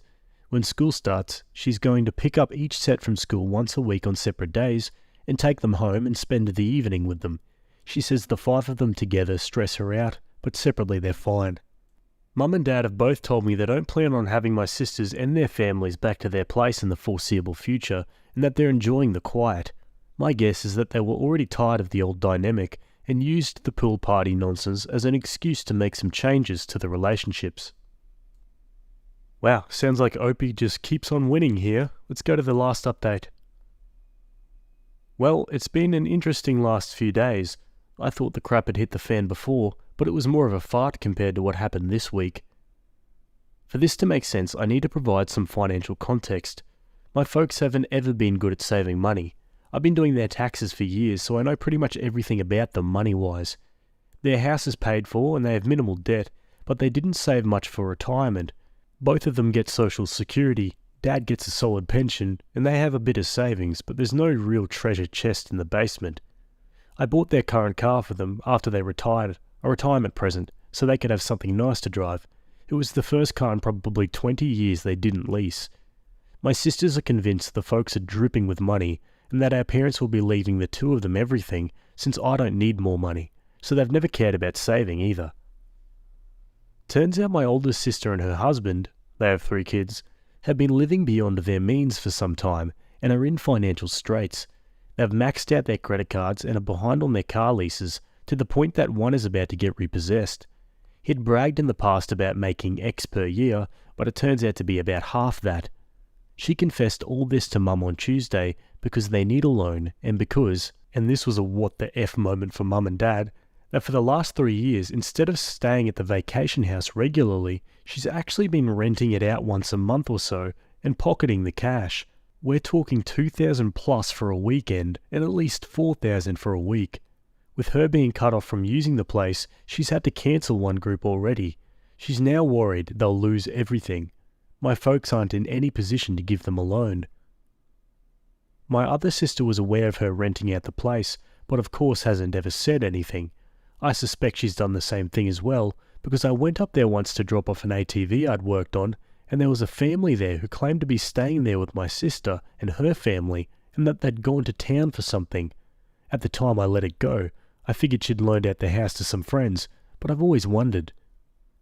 I found all this out through my folks, who are pretty stressed out about it. Mum more than Dad. He's mainly just ticked off about it all. I know Dad feels betrayed, and I imagine he's embarrassed that he's in no position to help his daughter out. He did reiterate that as long as it's up to him, the girls won't be using the vacation home anytime soon. My folks let me know what's going on because they figured my sisters would put a full court press on me next, and they were right. On Thursday, my sisters came to our place again, without the husbands this time, and waited outside the door until I got home. I had to choose between fighting with them in public, them making a scene if I went in without them, or letting them in, so I let them in. I got a bullcrap story from the older sister with the younger one backing her up regarding why I needed to let them use the mountain place again immediately. They also said I've been a crappy brother and that I need to step up and plan on paying for their kids' college tuitions since that's what family does. I let them pinch their story, then called them out based on what my folks had told me. Things went to crap from there. There was denial, crying, cursing, yelling, you name it. I swear my ears are still ringing 2 days later. Won't lie, I said some really mean and crappy things to them, but nothing that wasn't true. They finally left after about an hour. After that, I took a shower and laid down. When I got up, my wife was home, and her first words were that she'd had to block more phone numbers because my sisters were blowing up our phones from new ones. Folks messaged me yesterday asking me to call. I'm sure my sisters have told them some bullcrap version of what happened, but I'm not up to rehashing it yet. I'm usually a pretty energetic person, but this drama has beaten me down. I had just enough energy today to drive up to the vacation house and padlock the entrance gate shut. I'm the only one with a key. I'm guessing that will be enough to ensure my siblings leave the place alone. They'd probably die trying to walk 400 yards uphill to get to the house. Wow, from kids falling into a pool to all of this drama, geez, where do we start? This is just textbook narcissistic entitlement from the sisters here. Now, unfortunately, there are no more updates, but the comments give some pretty good insight about the story and potentially what to do next. Let's read a couple more. I'm always confused by people like OP's sisters. They're getting away with an absurd amount of bullcrap, but they're never satisfied. Free babysitting, personal vacation house, Airbnb hosting income, expecting college tuitions and inheritance, but never consider that berating Opie about the iPhone is a financially stupid hill to die on. You'd think that even out of selfishness they'd perceive when to back down, but nope, played themselves out a 5-figure gravy train over a $30 monthly bill instead. I get that this is about way more than a kid's prank, but dang, what an escalation that was from start to finish. I hope he just sells the mountain house. The sisters will be coming at him, and his parents, for access to that place as long as there's the tiniest sliver of hope. And renting it out like that without insurance? OP has been carrying that liability for 3 years. Not gonna lie, I had to put my phone down, put my face in my hands, and take a deep breath halfway through reading this. The entitlement and stupidity is staggering. At least the parents are sticking to not letting them use, let alone rent out the vacation place. Cameras on the vacation property, even just a Ring camera. They are absolutely going to try to get in. OP also needs to grow a freaking spine. You know your sisters are trying to pick a fight, so you let them inside your house? Nuh-uh. Make them meet you in public so they're forced to keep their bullcrap toned down, or risk arrest. And start a goddamn paper trail. Police reports, restraining orders, something, so that when they inevitably do something criminal, you can take them to task for it. Family who bullies you isn't family, it's just douchebags you have DNA in common with. My younger brother is ruining my life. I've recently been reunited with my mother and younger brother, for reasons that are too complicated to explain, completely irrelevant to this post. I've been spending some time with them as we're all getting to know each other, and I've started to feel like my little brother is cute, the sort of way you think a puppy is cute. At random moments, I've felt a baffling urge to pat his head. This is very strange. To put this in context, my little brother is 6'2" and a linebacker on his high school's varsity team. But the other day, he was bugging our mother to buy him this ridiculously expensive cape for his D&D game, and when she refused, for perfectly valid reasons, it was really pricey for something he's probably going to use once, he tried giving her puppy dog eyes. Nothing about it should have been cute, but before I knew it, I found myself at the register, handing over my credit card to pay for the dang thing. It was like one of those damn compulsion spells he's always ranting about, and he wasn't even looking at me. Even when he's not acting cute, even when he's being a downright annoying little crap, I still feel like this. A week ago he got drunk at a friend's party, and my mother was stuck at a work event, so she asked me to get him. When I get there, he's completely drunk off his butt. I barely managed to wrangle him into the car, and I'm trying to get him to drink water when he starts to whine about wanting ice cream. Now, normally I hate how annoying drunk people get. It's one of my pet peeves. But this time, I drove 20 minutes out of my way to get him ice cream, and I wasn't even mad about it because he was so ecstatic when we pulled in. The next morning when he woke up, he was super embarrassed. But I didn't tease him at all. Normally, I love a bit of good-natured ribbing, but instead I had the unfathomable urge to want to wrap him up in a blanket. What's wrong with me? My girlfriend thinks this is hilarious, and tells me this is probably my latent big brother instinct surfacing with a vengeance to make up for lost time, which sounds terrible. What the heck? I didn't know whether to trust her because on one hand she has 3 younger siblings, so she's kind of an expert, but on the other hand, she has really dubious judgment.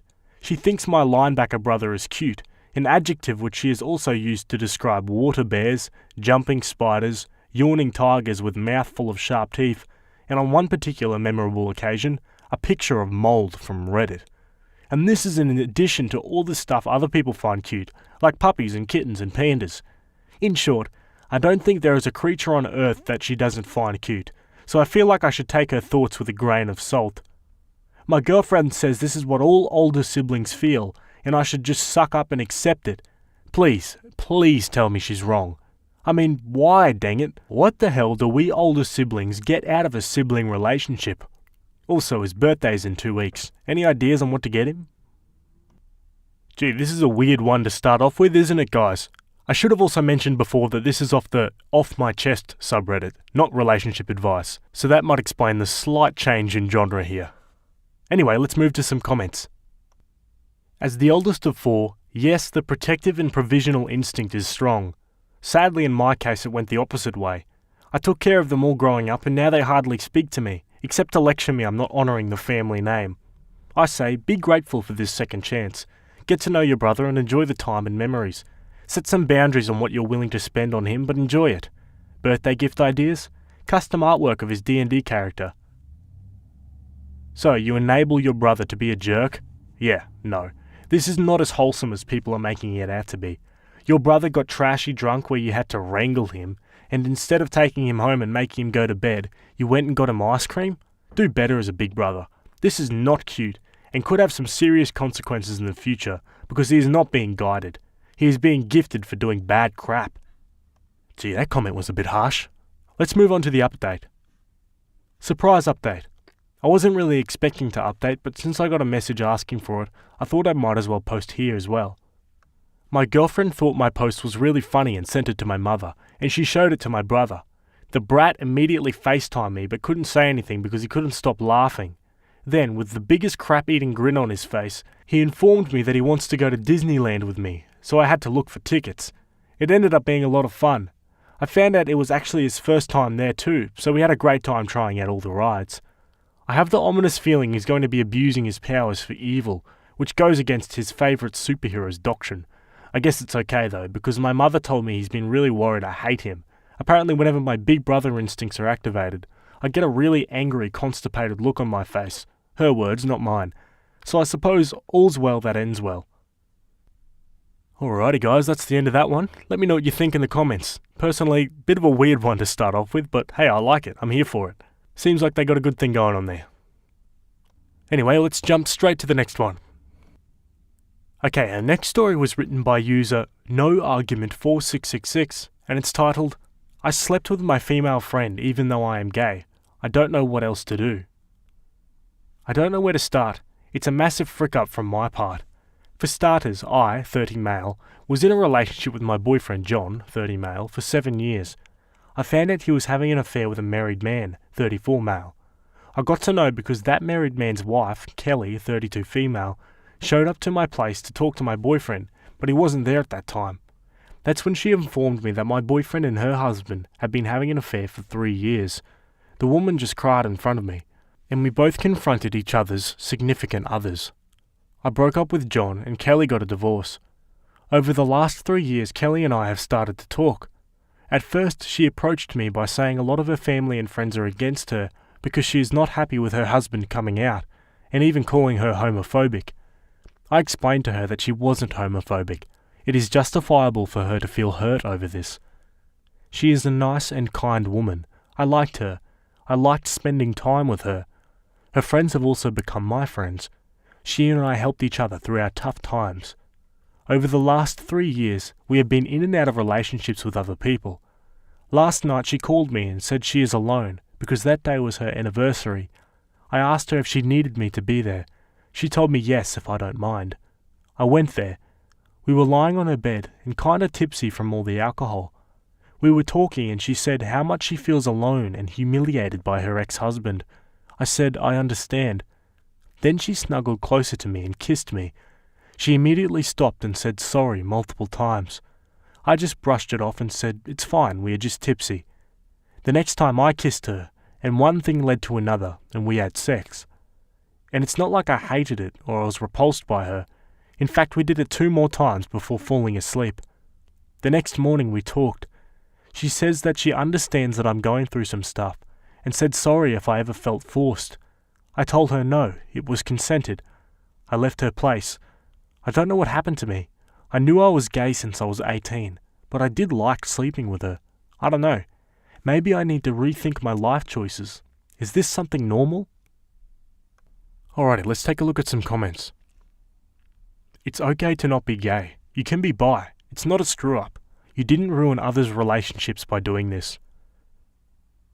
As a bi person myself, I think there are a lot more bi folks that identify that way. A lot of people think bisexuality entails 50-50 attraction to men and women, and that isn't true for everyone. Plenty of bi people have a strong gender preference. Maybe you're primarily into men, but occasionally attracted to women, etc. You can identify however feels right to you. Nothing wrong with IDing as gay if you plan on continuing to only date men. But if you are attracted to this woman and wanted to sleep with her and enjoyed the experience, I'd say you're likely bi. OP replies, but I do not want to hurt her feelings. I've been thinking about her since last night. She hasn't talked to me and it's driving me crazy. I know she might have some trauma when her husband came out as gay because he was a cheater. I'm not sure she wants me that way. Sexuality is fluid. It's allowed to fluctuate and change. Don't put so much pressure on yourself. This doesn't invalidate you in any way or your life of identifying as gay. It's okay. Be kind and patient with yourself and give yourself the freedom to explore whatever it is you want to explore. Sounds like you just had a true connection regardless of gender, and that's pretty pure and beautiful. It's okay if it turns into something, and it's okay if nothing else ever happens. You're okay. You are free. You don't have to fit perfectly into a box. You are perfect. And now on to the update. I want to thank everyone who supported me and advised me. Not going to lie, I was half expecting people to bash me for changing my sexuality, because it has been hard on me since I was growing up. My parents were not happy with my sexuality. I always knew I was gay, but I was closeted till 18. Thanks for showing me love and support. Now the update. I was getting really anxious about her not calling me and ignoring me for the rest of the day. To be honest, I can't stop thinking about her in a sexual way. I kept picturing her naked. I felt awful, like a creep. I'm sobered up, but I still feel attracted to her. I kept looking in my phone through our photos together. I was afraid she would tell me she doesn't want to speak to me ever again. Then I got a call from her. My heart leaped with joy. I answered. She only said she wanted to meet me at our coffee place, the place we usually hang out. I went to meet her. She apologized for not saying anything and pretty much ghosting me. She said that she has not stopped thinking about me since last night. She further said that she has had feelings for me since last year, but never reciprocated because she respected my choice. Also, she thinks this is like a toxic pattern for her to fall for gay men. She also mentioned that after the fiasco with her husband, she is afraid that she would repeat history again and get hurt. Also, she has faced a lot of backlash from her family and brother. He is gay. Her brother cut her off for not supporting her gay husband. I understand where she's coming from. She is my friend. She has done a lot for me. Most of my friends ditched me when I broke up with John, which pretty much indicates they liked John better than me. Kelly stood up for me and helped me get back on my feet by letting me stay with her until I got a place of my own. She was my genuine friend in my dark times. I do not want to lose her, neither do I want to make things complicated for her. I told her that it's okay. I also like her a lot, and I've been thinking about her since last night. I don't want to hurt her in any ways. If she wants to continue us as a friend, then we will. I will forget the whole thing. It won't be easy, but I'm willing to try. If she thinks us being friends now would be uncomfortable, then I would back off. She teared up and said that she doesn't want to lose me, but she thinks we should take a step back and take a break. Maybe try therapy. She insisted that we may have slept together because we were drunk, but I don't think so. I was drunk but conscious enough to know that I wanted it. So did she, according to her.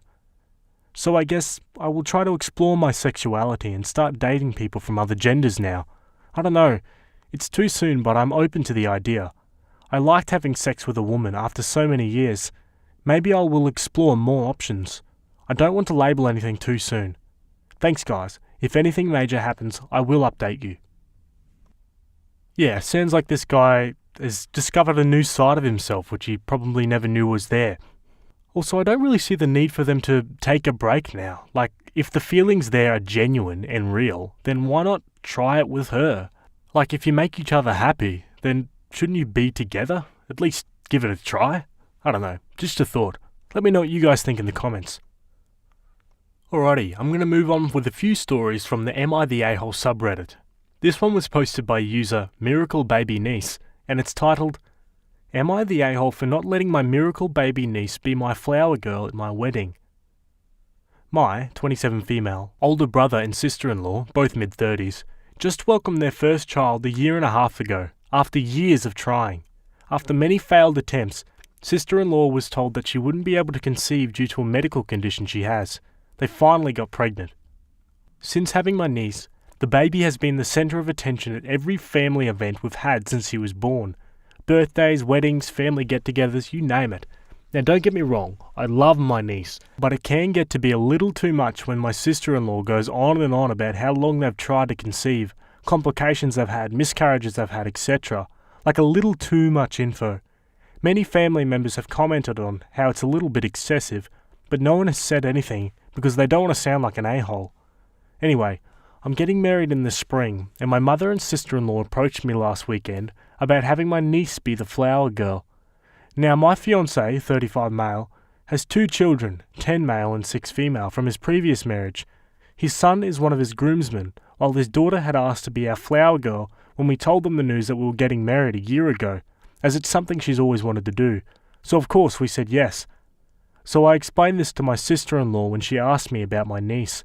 She asked if my stepdaughter can just carry my niece with her.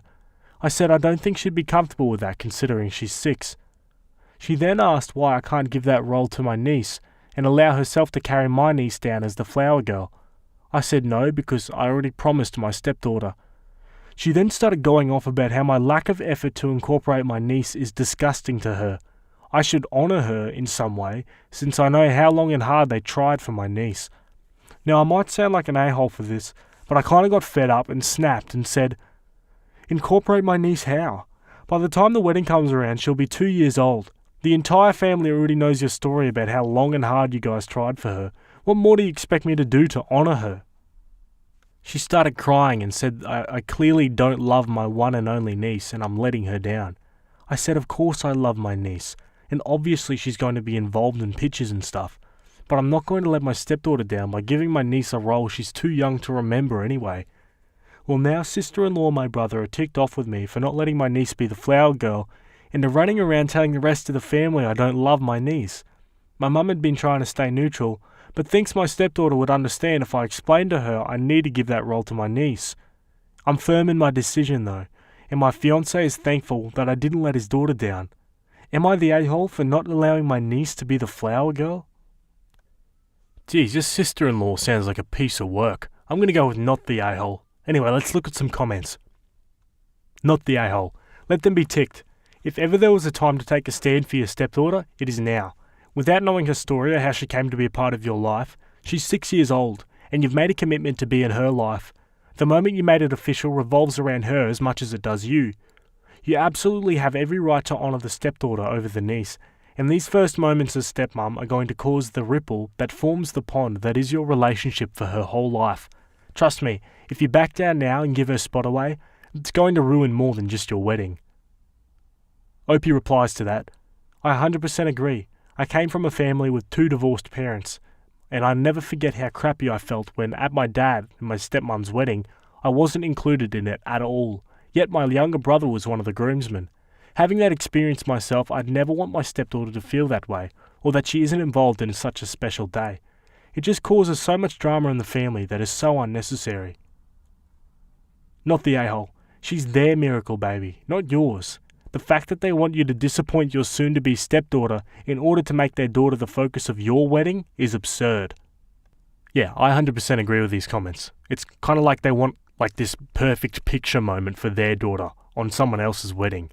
Do it at your own event. Don't be so self-entitled. Anyway, let me know what you guys reckon in the comments. Okay, our next story was posted by a throwaway account, and it's titled, Am I the a-hole for not giving my sister her wedding dress because she didn't invite my underage son? I, 40 male, have a sister, 30 female, who is getting married in a week. The groom proposed to her a year ago at a family dinner that left everyone speechless, but very happy for them as their long-time companions. During this dinner, my sister asked my son, 17 male, to make her a wedding dress. My son has always loved design and fashion.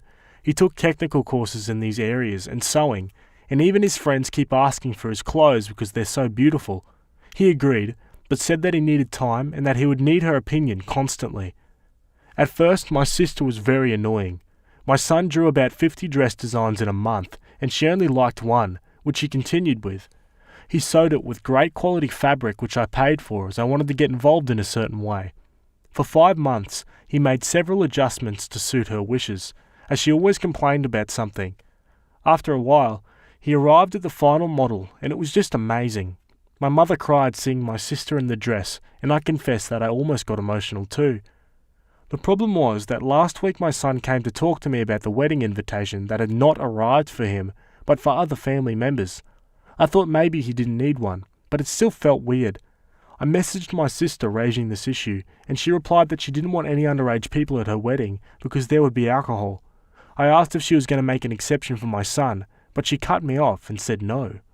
There are no children in our family. My son is the only minor, so I didn't see any sense in this rule for family members. And to make matters worse, my son was very sad and cried because he spent months on this dress and couldn't go to the wedding. I was very upset and told my sister that she should look for another dress as soon as possible, as she would no longer wear the one my son made. She called and yelled at me, saying I was being unreasonable and that I couldn't do this. My mother called me saying I should deliver the dress and follow the rules, but I didn't and hung up on her. Because of this, the family is divided. Many agree with me and condemn my sister's actions, saying she can only make an exception, but another part says I'm unreasonable and I'm spoiling her big day. I don't think I'm being wrong, but just rational and paying her back in kind. So, am I the a-hole? For me, I'm going to go with definitely not the a-hole. Like, this kid has spent months making this dress. I mean, the least he can get is a bloody invite to the party. Like, come on. Alright, let's go to the update. First, I would like to thank all the comments and suggestions. I really didn't expect my post to resonate so much. I talked to my son about the suggestions you guys gave me, and he agreed to sell the dress at market price. He calculated the price of everything, and the value was quite high. We sent the proposal to my sister, and she hated it. She said she couldn't afford it because it was too expensive, and it should be a gift because she is family. I responded by saying that it was too easy to say she was family to get a free dress, but not enough to include my son. She cried on the call and begged me not to ruin her day, but I didn't call because that to me was bullcrap. At no point did she offer to just let my son go or apologise for it. And for anyone who said that maybe she's homophobic, I'm not sure, but I think who could be influencing her is her fiancé, who is a Christian and has never been close to my son. However, I don't care if he's doing it or not. If she wants to exclude my son from this event, then she will also be cutting ties with me. And for those who are asking for a photo of the dress, I'm sorry to disappoint you, but my son didn't agree, and unfortunately I won't post it because of that. If anything happens, I'll let you know. Until then, thank you all. So there you have it, guys. That's the end of that one. Let me know what you think of it in the comments, and thanks for making it this far. That's it from me today. Hope you have a great day, and I'll see you in the next one. Bye.